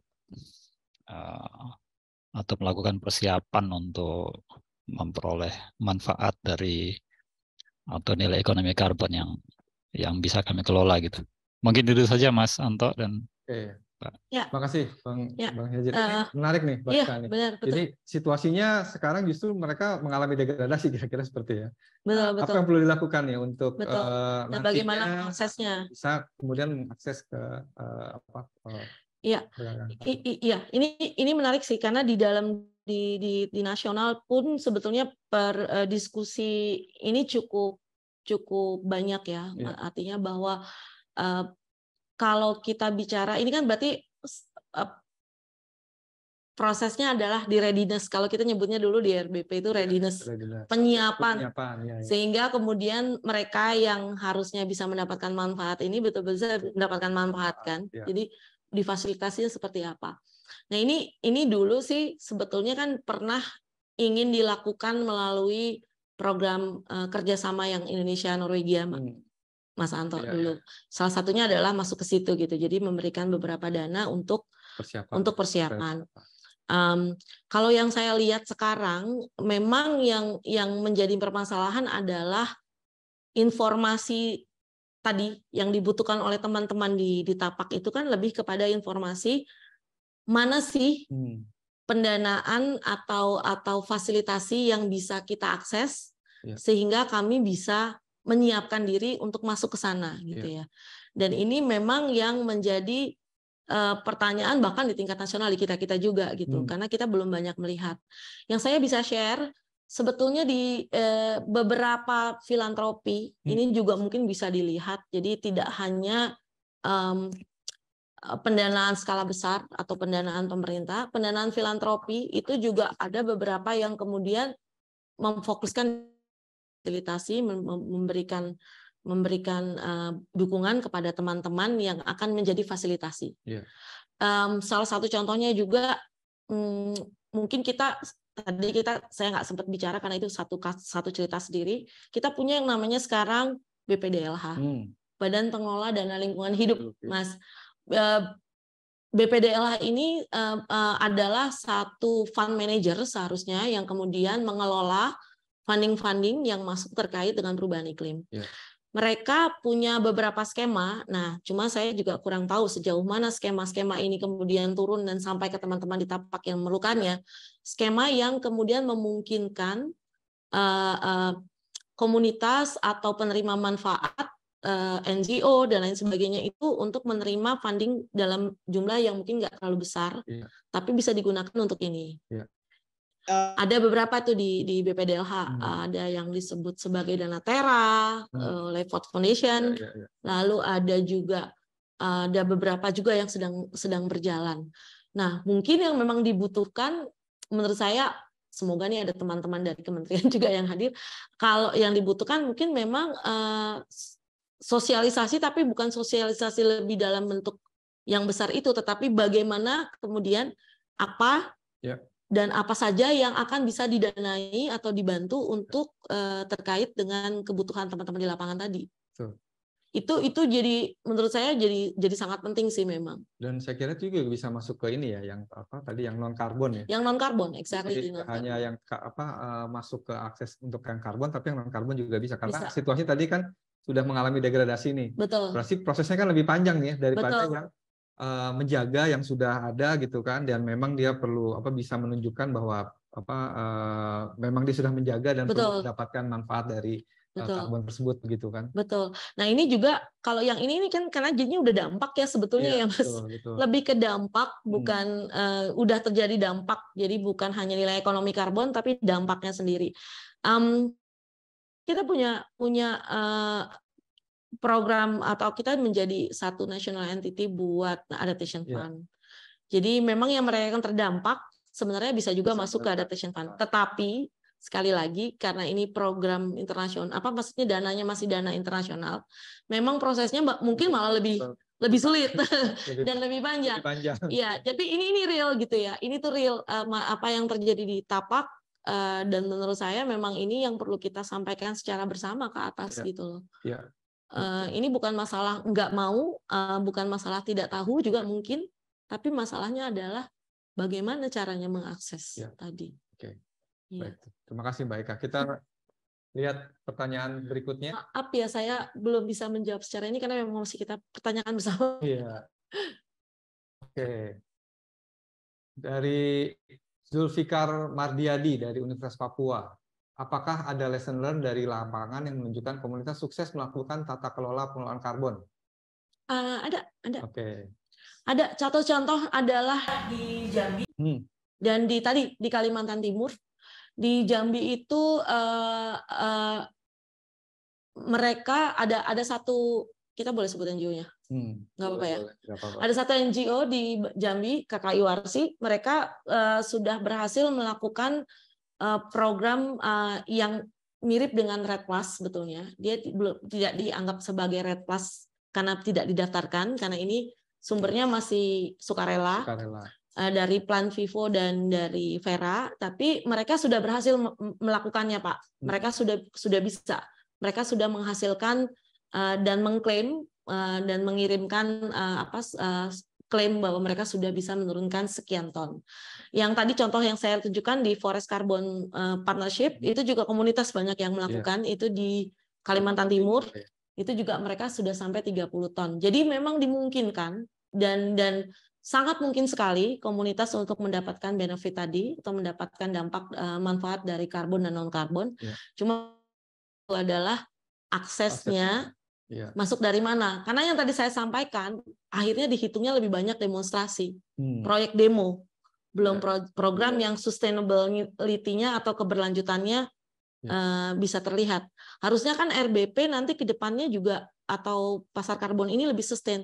Dia akan bisa berdiri sendiri gitu. Jadi si pelakunya akan bisa terus melakukan ini secara terus-menerus gitu. Jadi ini satu PR sendiri gitu ya Mbak Eka nih, bagaimana memfasilitasi komunitas.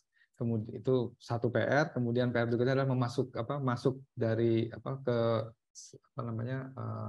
sistem perdagangan karbon itu sendiri sepertinya gitu ya. Jadi itu PR yang perlu kita ini sama-sama begitu ya. Dan mungkin diskusi semacam ini yang perlu banyak ya Mas Anto ya, dengan mengumpulkan informasi-informasi dari teman-teman, lalu problematika apa yang ada di bawah gitu yang belum lagi tadi tantangan-tantangan regulasi yang belum mengatur cukup, secara spesifik ya tentang siapa yang bisa melakukan fasilitasi ini gitu misalnya gitu kan.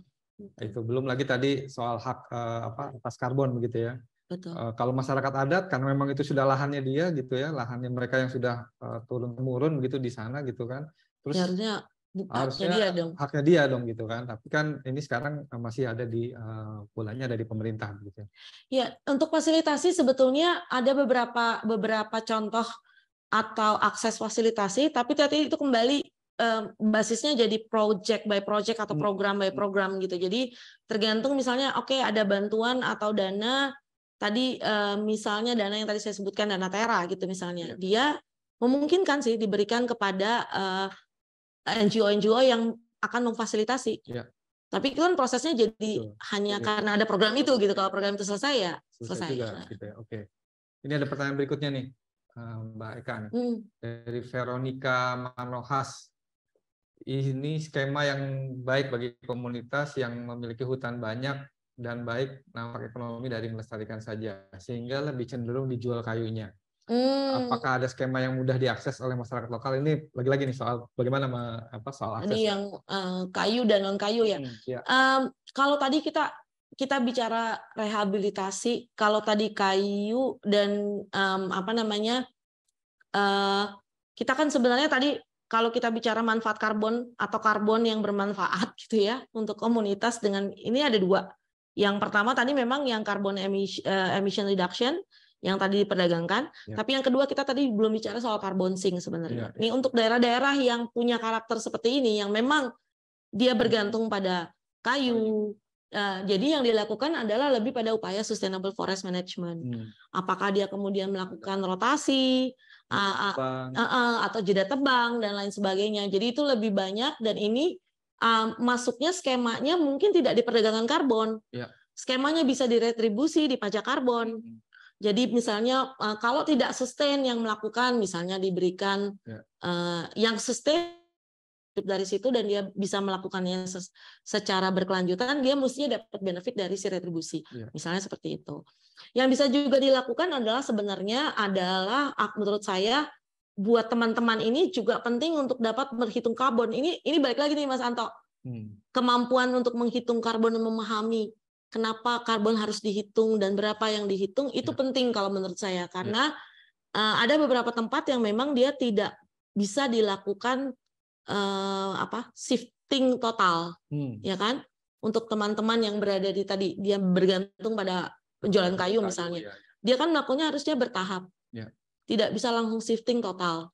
Nah ini dia hanya bisa melakukan, jadi teman-teman hanya bisa melakukan kalau teman-teman sudah bisa berhitung dan mengetahui metodologi mana? Sekarang beberapa metodologi untuk penghitungan yang secara partisipatif itu juga sudah banyak dan dikembangkan begitu ya. Saya teringat tuh dulu sempat terlibat dengan masyarakat gitu ya, kita ngukur bareng gitu ya, lingkar kayunya gitu kan, kemudian dahannya, lalu ada ada rumus yang harus diisi begitu dan kemudian menghasilkan nilainya itu dan dari situlah kita bisa tahu kira-kira dalam 1 hektar ini kira-kira sekian bisa dihasilkan. Dan juga mungkin nanti akan tahu bahwa pohon yang mana yang boleh sudah dipotong, mana yang belum gitu kan dengan ukuran itu. Dan juga mungkin mengcombine antara tadi kalau misalnya teman-teman cuma hanya hasil hutan kayu, bisa dikombinasikan dengan mulai memikirkan misalnya ekoturism atau yang lainnya. Jadi diversifikasi juga. Artinya karbon ini salah satu aja Mbak ya, bukan satu-satunya.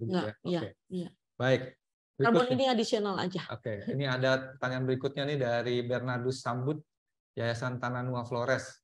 Dan selama ini kami mendampingi petani termasuk menanam pohon di kebun sendiri. Dan ke depan kami mau mengembangkan kebun agroforestry cukup besar. Bagaimana kegiatan ini bisa dihubungkan dengan jasa karbon tersebut? Sebetulnya yang bisa dilakukan adalah kalau ingin menghubungkan, tentunya teman-teman perlu tadi yang saya bilang, pemahaman atau bisa berhitung karbonnya tadi. Jadi kalau itu mau dirubah kan berarti kan ada perubahan shifting. Teman-teman perlu tahu kalau di dalam karbon masuk ke pasar karbon itu ada istilah juga yang namanya business as usual atau baseline. Nah baseline ini teman-teman perlu tahu. Jadi dihitung dulu nih berapa sebetulnya karbon yang dihasilkan dengan pekerjaan atau kegiatan yang dilakukan saat ini. Kalau itu berubah menjadi agroforestry, lalu berapa sih sebetulnya karbon yang dilepas? Harusnya kan dia lebih rendah, misalnya. Ini yang harus dipastikan dulu gitu. Kalau ini dipastikan, itu dia bisa masuk. bisa masuk dalam potensi skema nilai ekonomi karbon. Oke, artinya ini ada beberapa tahapan gitu Mbak ya. Iya. Pertama kita harus pahami dulu karakteristik yang ada Saat ini seperti apa, betul. Kemudian ketika kita akan melakukan semacam ya katakanlah intervensi gitu tadi, misalnya dengan melakukan agroforestry. Nah, dengan agroforestry itu berapa sih selisihnya? Ya. Oke, dari situ baru kita nanti bisa itu baru kita kemudian bisa masuk ke ke mekanisme pasar karbonnya. Oke. Betul. Jadi nggak serta-merta nih ya, begitu kita tanam langsung dimasukin. Jadi memang ini perlu perhitungan yang agak agak telaten begitu betul. Di awal dan apalagi kemudian pada saat sedang berjalan begitu Mbak ya. Betul. Dan ini sebenarnya saya juga ngelihatnya mungkin jadi penting yang tadi mekanisme bundling tadi. Karena kalau misalnya ini dilakukan oleh teman-teman sendirian gitu ya, apalagi yang baru itu kan tentunya sulit ya, dan bebannya mungkin besar. Jadi kalau misalnya ini juga semacam harapan sih kepada pemerintah juga untuk melihat kalau bisa selain skema-skema yang ada saat ini juga dipikirkan bagaimana kemudian bisa menciptakan tadi skema bundling ini sehingga nanti teman-teman yang baru mulai dia bisa ikut belajar bersama dan bisa masuk ke dalam skemanya secara bersama-sama. Oke, ya. Kayak tadi yang di Papua itu yang 40.000 itu kan, itu akan jauh lebih menarik Betul. bagi pasar karbon ketimbang kalau misalnya cuma 1.000. Betul. Oke. Betul. Pertanyaan berikutnya nih Mbak dari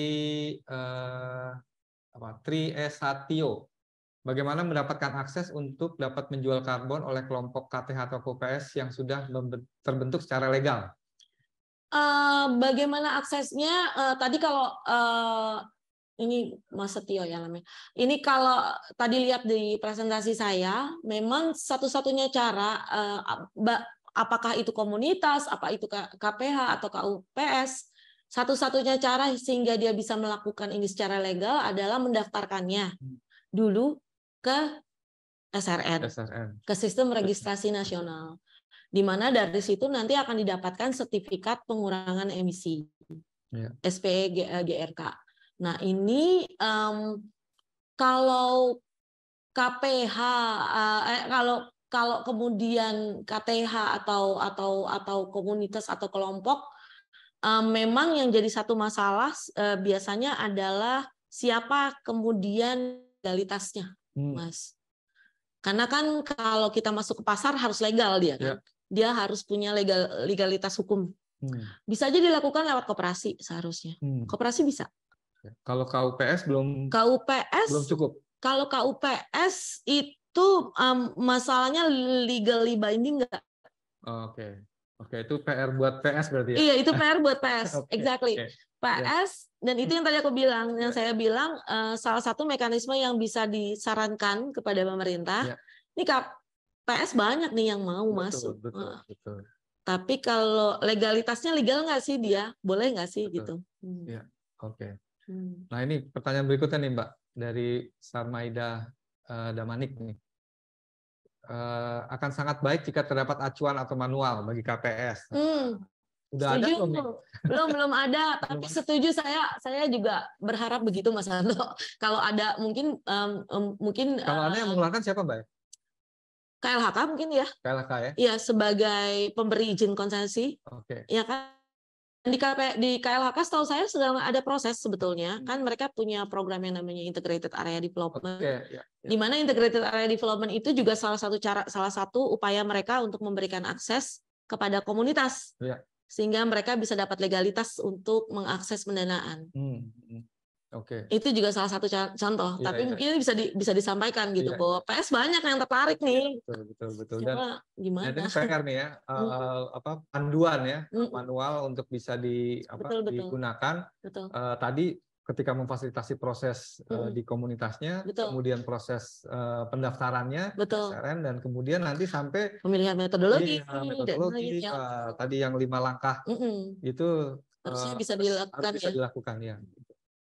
Oke, berikutnya. Itu sebenarnya ada sih kalau setahu saya di websitenya SRN, tapi mungkin memang harus dibikinkan panduan yang lebih spesifik ya untuk spesifik dan mungkin formal lebih formal ya. Maksudnya kalau kita kan NGO nih kadang-kadang juga bisa bikin manual kan, tapi apakah kemudian manual itu diakui, nah itu kan jadi PR sendiri juga gitu kan. Nah, jadi kalau misalnya ada panduan yang kemudian dikeluarkan oleh pemerintah begitu ya, dan itu bisa diikuti, saya kira itu jadi sesuatu hal yang menarik juga. Iya, betul, dan mungkin itu bisa diintegrasikan dengan IAD juga ya. Betul ya. Ya, tadi menarik tuh yang ide mengintegrasikan pembangunan. Ya, dan dari beberapa pemegang izin gitu betul. ya. Oke. Lanjut, ini ada Hendria Aziz. Kalau hutan lindung kita sudah diganti peruntukannya tanaman sawit, apakah berdampak bertambahnya bahaya karbon karena gempuran sawit cukup mengkhawatirkan? Oke, ini menarik nih. Iya, tapi ini menarik. Kita mesti membedakan dua sebetulnya, teman-teman. Sawitnya sendiri itu tidak selalu negatif, tidak selalu positif karbon. Dia bisa negatif. Yang membuat dia menjadi positif karbon atau alias dia menghasilkan karbon lebih banyak adalah upaya atau pengelolaannya, land clearingnya mostly, karena dibakar. Ketika melakukan pembakaran, dia menjadi sama sekali tidak sustainable. Yang dibakar itu karbonnya, apalagi kalau itu di area gambut, ya, itu udah luar biasa banyak. Jadi kita harus fair juga kan. Kita harus melihatnya dalam dua hal yang berbeda. Yang kita permasalahkan itu bukan si sawitnya, karena sawit bisa juga di beberapa tempat dia menghasilkan atau meredam karbon. Tapi karena pengelolaannya penyiapan lahannya dia menjadi otomatis mostly tidak sustainable. Gimana caranya supaya dia lebih sustainable? Ya memang harus diganti gitu loh cara pengelolaannya. Ada beberapa teman yang melakukan sawit berkelanjutan. Debatable memang. Ada beberapa yang mengatakan tetap aja nggak berkelanjutan gitu ya. Tapi segala sesuatu kan memang harus diusahakan. Sama tadi kayak hutan hasil kayu. Itu kan juga kalau dari sisi karbon secara murni dia menjadi negatif. Tapi kalau misalnya kita melihatnya adalah upaya untuk merubah, harusnya tidak selalu dilihat negatif yang hal-hal seperti itu gitu. Itu sih kalau dari saya. Jadi bukan sawitnya tapi pengelolaannya. Iya, dan apalagi sekarang kan ada beberapa skema juga misalnya jangka benah begitu. Betul ada jangka benah, benar. Jadi penting juga untuk diterapkan dalam pengelolaan sawit itu sendiri. Oke, barangkali di line Zoom ada yang ingin bertanya secara langsung, boleh raise hand. Di kurang satu tuh masih ada Mbak Yunita. Oke, sambil menunggu ada pertanyaan dari Mbak Yunita Wahyuni, seorang penyuluh kehutanan yang mendampingi masyarakat. Wah, luar biasa nih dalam kawasan hutan melalui agroforestry maupun pelindungan hutan terhadap karhutla dan illegal logging. Bagaimana cara menghitung karbon agar dapat diajukan untuk perdagangan karbon sehingga bisa memotivasi masyarakat dalam menjaga dan melindungi hutan? Bagaimana caranya Mbak Yunita? Caranya adalah yang pertama kali tentunya adalah perlu memilih gitu ya. Kita sebagai yang akan mengelolanya, kita perlu memilih metodologi apa yang kita mau pakai. Nah, metodologi itu memengaruhi jumlah karbonnya berapa yang kemudian bisa kita kurangi. Jadi itu sangat penting sekali. Jadi kita perlu tahu areanya dulu, kita perlu tahu daerahnya yang mana. Bisa aja mungkin area yang didampingi oleh Mbak Yunita tuh gede gitu ya. Nggak harus semuanya masuk. Jadi bisa aja diambil semacam demplot atau demo. Ambil satu area, kita kemudian hitung dengan metodologi. Kita pilih metodologi. Metodologi itu bisa dilihat tadi di sistem registrasi nasional bisa dilihat, atau kemudian bisa juga menghubungi teman-teman yang di akademisi. Itu mereka biasanya punya gitu list of the metodologi. Nah, setelah metodologinya ada, kita jadi tahu gimana cara ngitungnya. Karena kalau hutan ini sangat unik.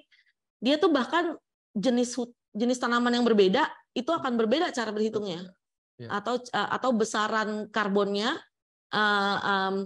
apa istilahnya itu emission faktor emisinya itu berbeda gitu. Jadi perlu hati-hati.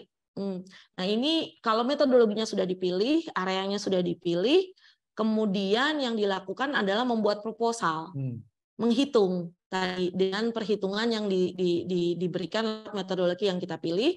Setelah kita tahu berapa, kita ajukan proposal, kita masukkan ke dalam SRN, didaftarkan. Ketika sudah didaftarkan dan sudah bisa mengakses sertifikat penurunan emisi SPE, kita bisa masuk ke pasar karbon. Nah, untuk saat ini pasar karbon domestik atau bursa karbon domestik untuk lahan belum ada. Yang baru tadi di dalam wacana dan sedang dipersiapkan adalah untuk listrik. Oke. Jadi untuk saat ini kalau pasar karbonnya belum ada, tapi RBP itu udah bisa diakses. Oke.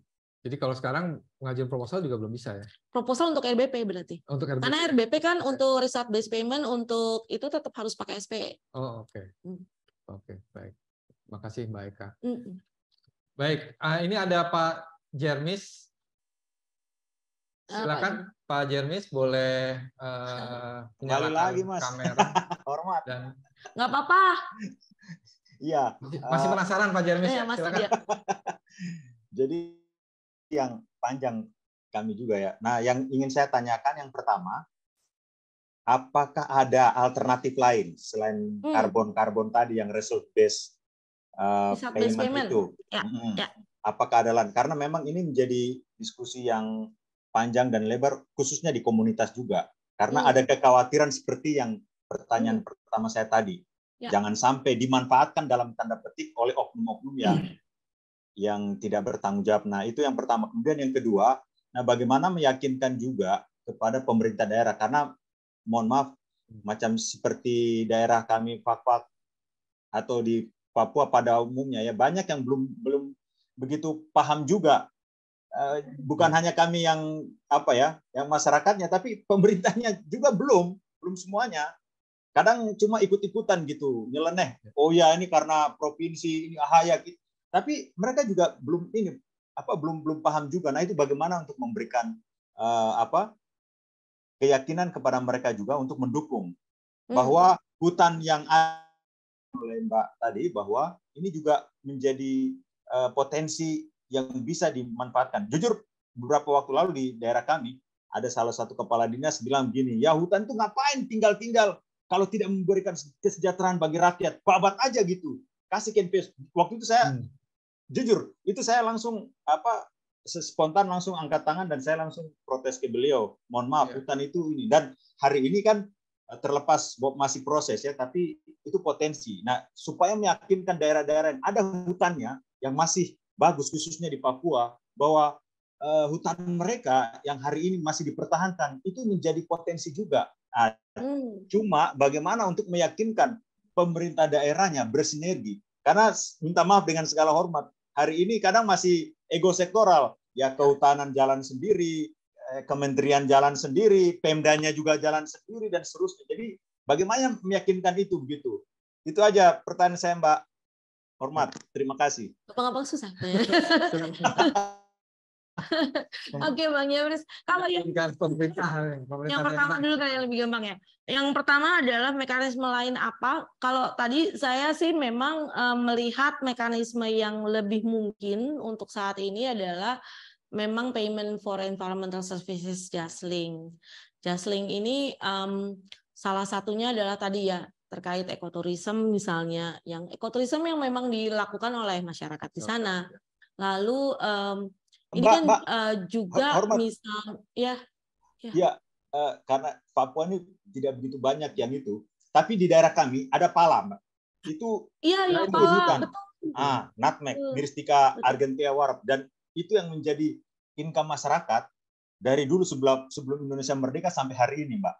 Hanya memang itu apakah itu bisa dijadikan juga, dan mereka punya salah satu kearifan lokal, Mbak, sampai hari ini, bahwa buahnya boleh ambil, pohonnya nggak boleh ditebang. Iya. Nah, itu kira-kira gimana, Mbak? Ya, kalau itu menarik sih. Saya pernah ke Fak-Fak soalnya, Mbak. Ingat banget memang supaya saya pikir itu yang tadi saya bilang ada beberapa sumber pendanaan yang sifatnya filantropis. Jadi filantropi itu adalah mereka-mereka yang memang ingin memberikan ingin berbagi gitu ya. Itu ada beberapa yayasan, ada beberapa ini yang kemudian ingin melihat ke sana gitu loh. Atau ada beberapa juga organisasi yang memang memfokuskan bagaimana kemudian membuat alternatif livelihood. Jadi memang bisa dimulai dari sana. Atau tadi kalau saya lihat harusnya akan ada beberapa skema BPDLH, Badan pengelola lingkungan hidup yang juga akan larinya ke sana. Jadi lebih ke non carbon benefit tadi. Termasuk tadi kan perubahan agroforestry, terus kemudian sustainable forest management, itu ada di situ. Cuma memang dia belum launching. Jadi saya nggak bisa sharing juga, tapi memang sedang on the process. Harapan kita kalau itu nanti bisa launching, mungkin itu bisa juga diakses oleh teman-teman di Tapak. Nah, itu yang pertama. Jadi jangan selalu berpikirnya di pasar karbon. Itu satu yang saya minta dari teman-teman adalah tidak harus selalu perdagangan karbon. Itu cuma salah satu gitu ya. Perdagangan karbon cuma salah satu. Dan tadi itu perdagangan karbon permasalahannya adalah dia pengennya besar. Kalau nggak besar, bayarnya pasti nggak mau. Jadi mungkin kita perlu lihat yang lebih ke depan. Atau tadi proses untuk Pemda, ini gampang-gampang susah. Memang yang perlu disampaikan atau perlu dibangun adalah memberikan atau memperlihatkan secara real kepada mereka, inilah manfaat hutan tadi non karbon. Selama ini kan tertutup ya si manfaat hutan yang orang melihatnya hanya di karbonnya. Padahal non karbon benefitnya itu banyak sekali. Penyiapan RBP itu salah satunya, dia juga tidak hanya cuma melihat karbon, tapi dia melihat dampak terhadap sosialnya, dia melihat dampak terhadap ekologinya, dan beberapa sumber-sumber pendanaan yang lain yang terkait dengan adaptasi, misalnya dia juga akan melihat ke sana. Jadi memang PR buat kita semua untuk bisa menunjukkan kepada mereka bahwa ini memang real. Salah satu caranya juga mungkin, tapi saya nggak tahu, mungkin bukan saya dan Mas Anto yang bisa melakukannya, tapi ada kayak pertemuan atau sharing experience dengan teman-teman di Jambi dan teman-teman di Kalimantan Timur misalnya, yang memang sudah berhasil dan mereka bekerja sama dengan Pemdanya. Karena salah satu kunci RBP yang berhasil atau RED yang berhasil itu kalau ada kerjasama antara aktor pemerintah dengan aktor non pemerintah, dan itu Jambi misalnya itu lumayan bagus gitu. Kalimantan Timur. Mungkin perlu ada tuh sharing lesson gini ya, atau exchange gitu. Meskipun saya nggak tahu apa saya sama Mas Anto yang bisa melakukannya, tapi itu mungkin sesuatu yang bisa kita pikirkan atau direkomendasikan untuk melakukan semacam forum sharing. Kalau di Papua tuh ada apa, lingkar temu? Ada cari LTKL, atau bisa ketemu dengan teman-teman LTKL juga bisa dibantu dengan teman-teman LTKL, meskipun atau yang lainnya gitu ya, ada beberapa sih yang melihat. Tapi sharing knowledge ini menurut saya sih memang sesuatu yang penting kayaknya sih. harus lebih sering digemakan. Betul. Karena saya searching di YouTube gitu ya, kalau ngomongin perdagangan karbon ini memang cuma beberapa, masih segelintir lah videonya ya. Betul. Jadi memang perlu bicara lebih banyak dan aktornya pun juga lebih banyak gitu ya. Karena yang saya lihat nih tadi baru dari sisi pemerintah. Ada kawan-kawan yang warsi, kalau teman-teman nanti mau menonton tuh bagus saya itu. menarik itu bagaimana mereka mengembangkan di Bujang Raba itu daerahnya itu. Itu saya kira jadi satu pembelajaran yang penting juga gitu. Tapi untuk yang lainnya ini masih sangat terbatas gitu ya, dan saya kira penting gitu untuk digali lebih jauh lagi gitu ya. Betul. Oke, pertanyaan berikutnya nih. Apakah ada skema perdagangan karbon yang dapat diakses oleh kelompok usaha di kampung? Oleh BUMDes ya? Dan apakah ada tool sederhana untuk penghitungan karbonnya oleh masyarakat? Kalau yang BUMDes, itu tadi saya sampaikan memang perdagangan karbon saat ini masih belum bisa diakses di sektor lahan, belum masuk ke sektor lahan, karena yang dilakukan baru sektor energi. Tapi kalau teman-teman BUMDes tentunya kan kalau di desa kan bisa juga masuk kepada energi ya, energi terbarukan dan lain sebagainya, mungkin bisa mulai dari sana. Itu bisa dilihat atau diakses di SDM, di websitenya SDM.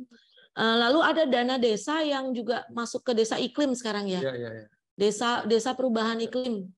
Dana yang desa tanggap iklim, itu mungkin bisa masuk ke situ juga. Tapi jadi tidak langsung ke pasar karbonnya, tetapi ke penyiapannya. Jadi mungkin bisa lihat diakses di situ kali Mas. Kalau yang kedua tadi pertanyaannya Pak, tadi pertanyaan sorry yang kedua. Ini tool sederhana. Tool sederhana. Ada beberapa tools karbon kalkulator. kita bisa share sih nanti. Saya harus ada beberapa website yang dia sudah memberikan karbon kalkulator namanya. Jadi untuk sederhana memulai teman-teman untuk belajar atau membaca bagaimana caranya menghitung karbon. Tapi perlu saya ingatkan kalau memang tujuannya adalah teman-teman ingin masuk secara serius ke dalam pasar karbon, tentunya tidak bisa dilakukan hanya dengan simple calculation seperti itu gitu ya, kalkulasi yang sederhana. Tetapi tadi yang saya bilang memang satu cara yang bisa dilakukan adalah mendekatkan teman-teman ini juga teman-teman akademisi, Mas. Yeah. Yang punya cara berhitung karbonnya. Itu yang bisa dilakukan. Tapi kalau misalnya ini Mbak siapa namanya? Mbak Veronica. Mbak Veronica iseng masuk ke browsing, coba browsing karbon kalkulator. Ada di beberapa tempat, di beberapa KL juga melakukan websitenya, mereka juga memberikan karbon kalkulator. Di KLHK kalau nggak salah ada. Ya. Oke, pertanyaan berikutnya dari Ismet Fanani. Sekarang sudah banyak persetujuan perhutanan sosial di seluruh Indonesia. Skema apa yang cocok sebagai kompensasi untuk KPS dalam menjaga hutannya? Nah itu tadi. Itu. Skemanya itu tadi. Skemanya RBP sih sebenarnya yang paling pas.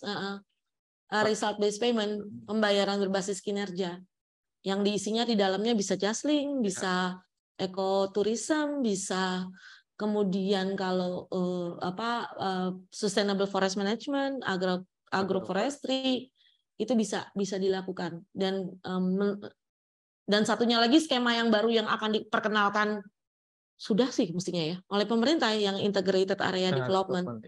Nah, mungkin nanti kita next time bisa ngobrol itu integrated area development dengan teman-teman KLHK. Bisa, harusnya sih bisa ya.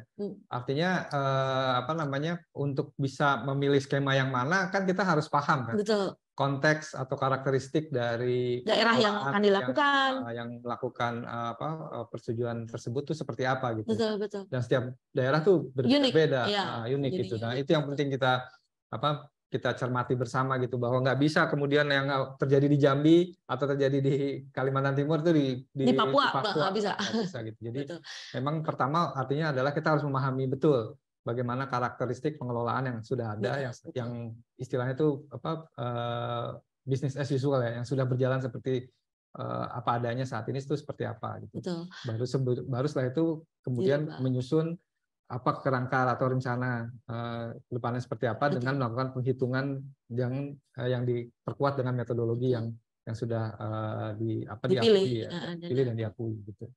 Ya. Oke. Dan mungkin justru itu exchange-nya itu lebih juga terhadap prosesnya ya Mas ya.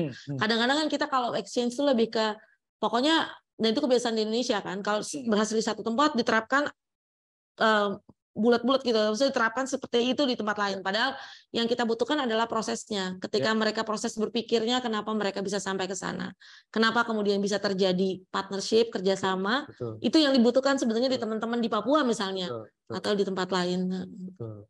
Tadi kan pertanyaannya Bang Jamris kan gimana meyakinkan gitu. Iya.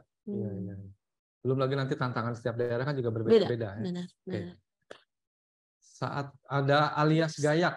Saat ini perusahaan restorasi ekosistem sedang gencar di daerah. Di satu sisi negara ingin memperluas akses kompensasi karbon buat masyarakat, namun di satu sisi perusahaan sudah memotong peluang komunitas untuk mengakses ini. Bagaimana menyikapinya? Nah, ini tadi balik yang kita selalu diskusi tentang hak atas karbon tadi ya. Ini adalah hak atas karbon itu sebetulnya dimiliki siapa gitu. Karena kalau kemudian sekarang yang ada adalah siapapun yang memegang secara legal, artinya ada legalitas yang kemudian bisa dipertanggungjawabkan, maka dia adalah ownernya.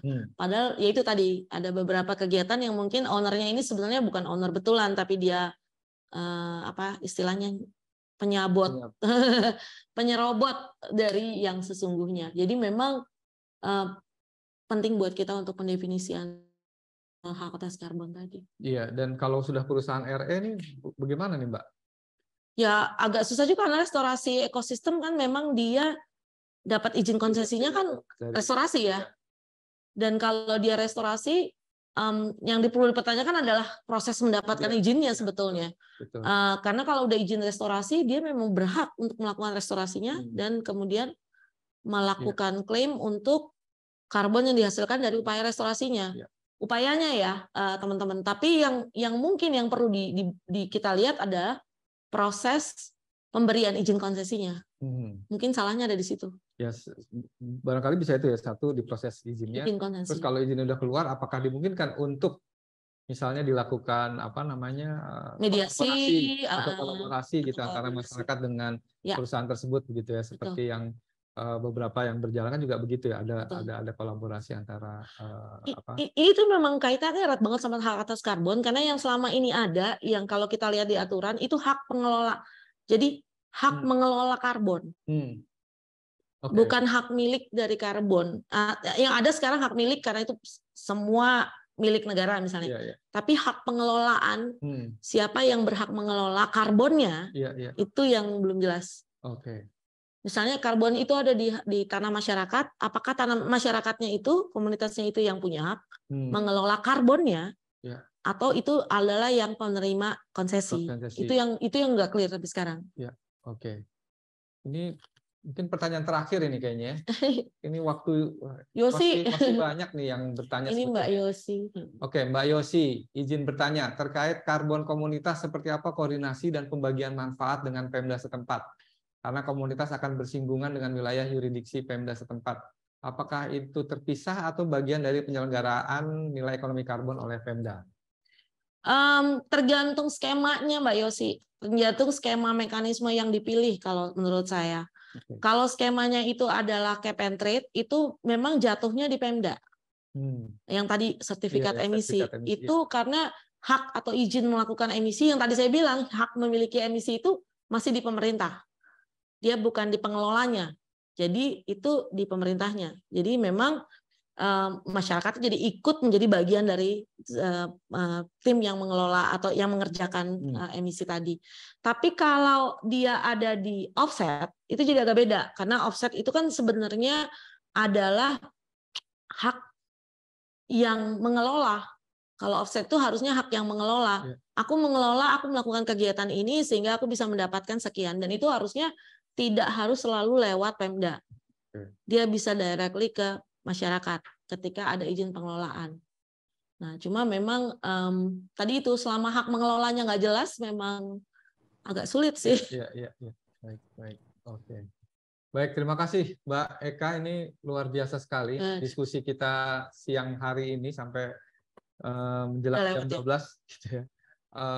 Saya kira kita bisa mengambil banyak sekali informasi ya. Pertama, bagaimana kaitan antara dari perubahan iklim kemudian sampai ke karbon, dan kenapa kemudian karbon ini diperdagangkan, dan apa yang saya kira penting untuk dipersiapkan oleh komunitas begitu ya. Betul. Bahwa tadi pesan yang jelas itu bahwa pasar karbon ini bukan satu-satunya mekanisme yang bisa kita ambil begitu ya, yang bisa kita dapatkan, tapi ada banyak mekanisme lain yang terbuka sebetulnya gitu ya, yang non karbon juga ada, yang jasa lingkungan juga ada, maupun yang yang sekarang sudah berjalan dengan bisnis komoditas gitu misalnya.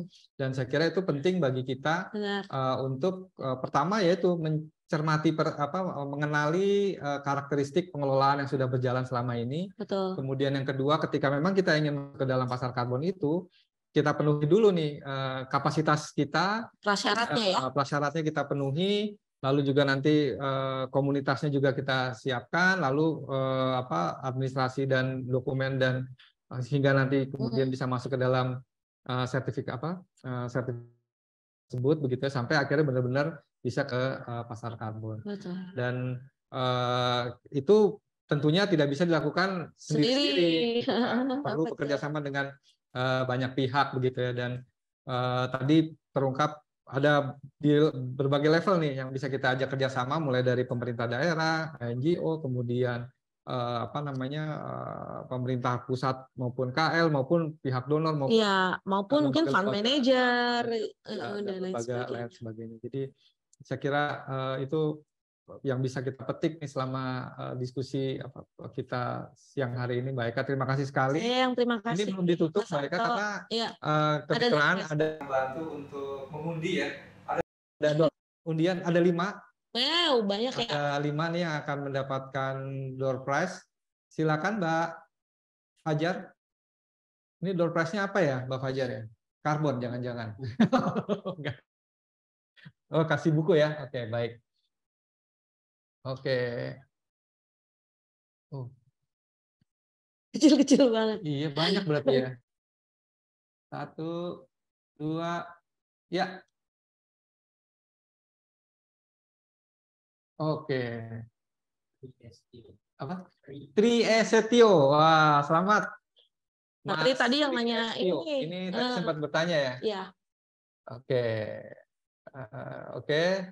cuma next. Next. Lanjut.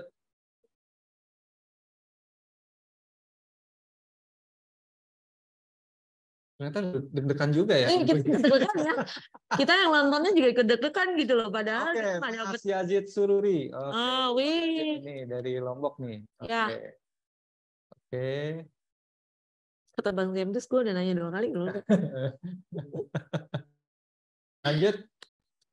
Oke. Kita yang deg-degan nih, Mas Andro. Iya nih.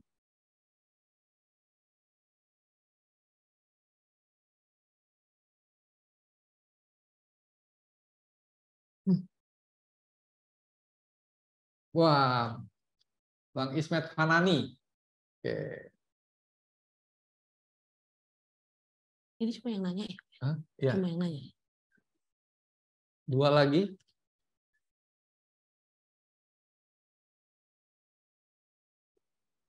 Mbak Fajar aja tegang. Anastasia Yosefa Yuyun. Oke. Terakhir. 1 lagi. Ini nanti klaimnya gimana? Nanti akan dihubungi oleh panitia ya.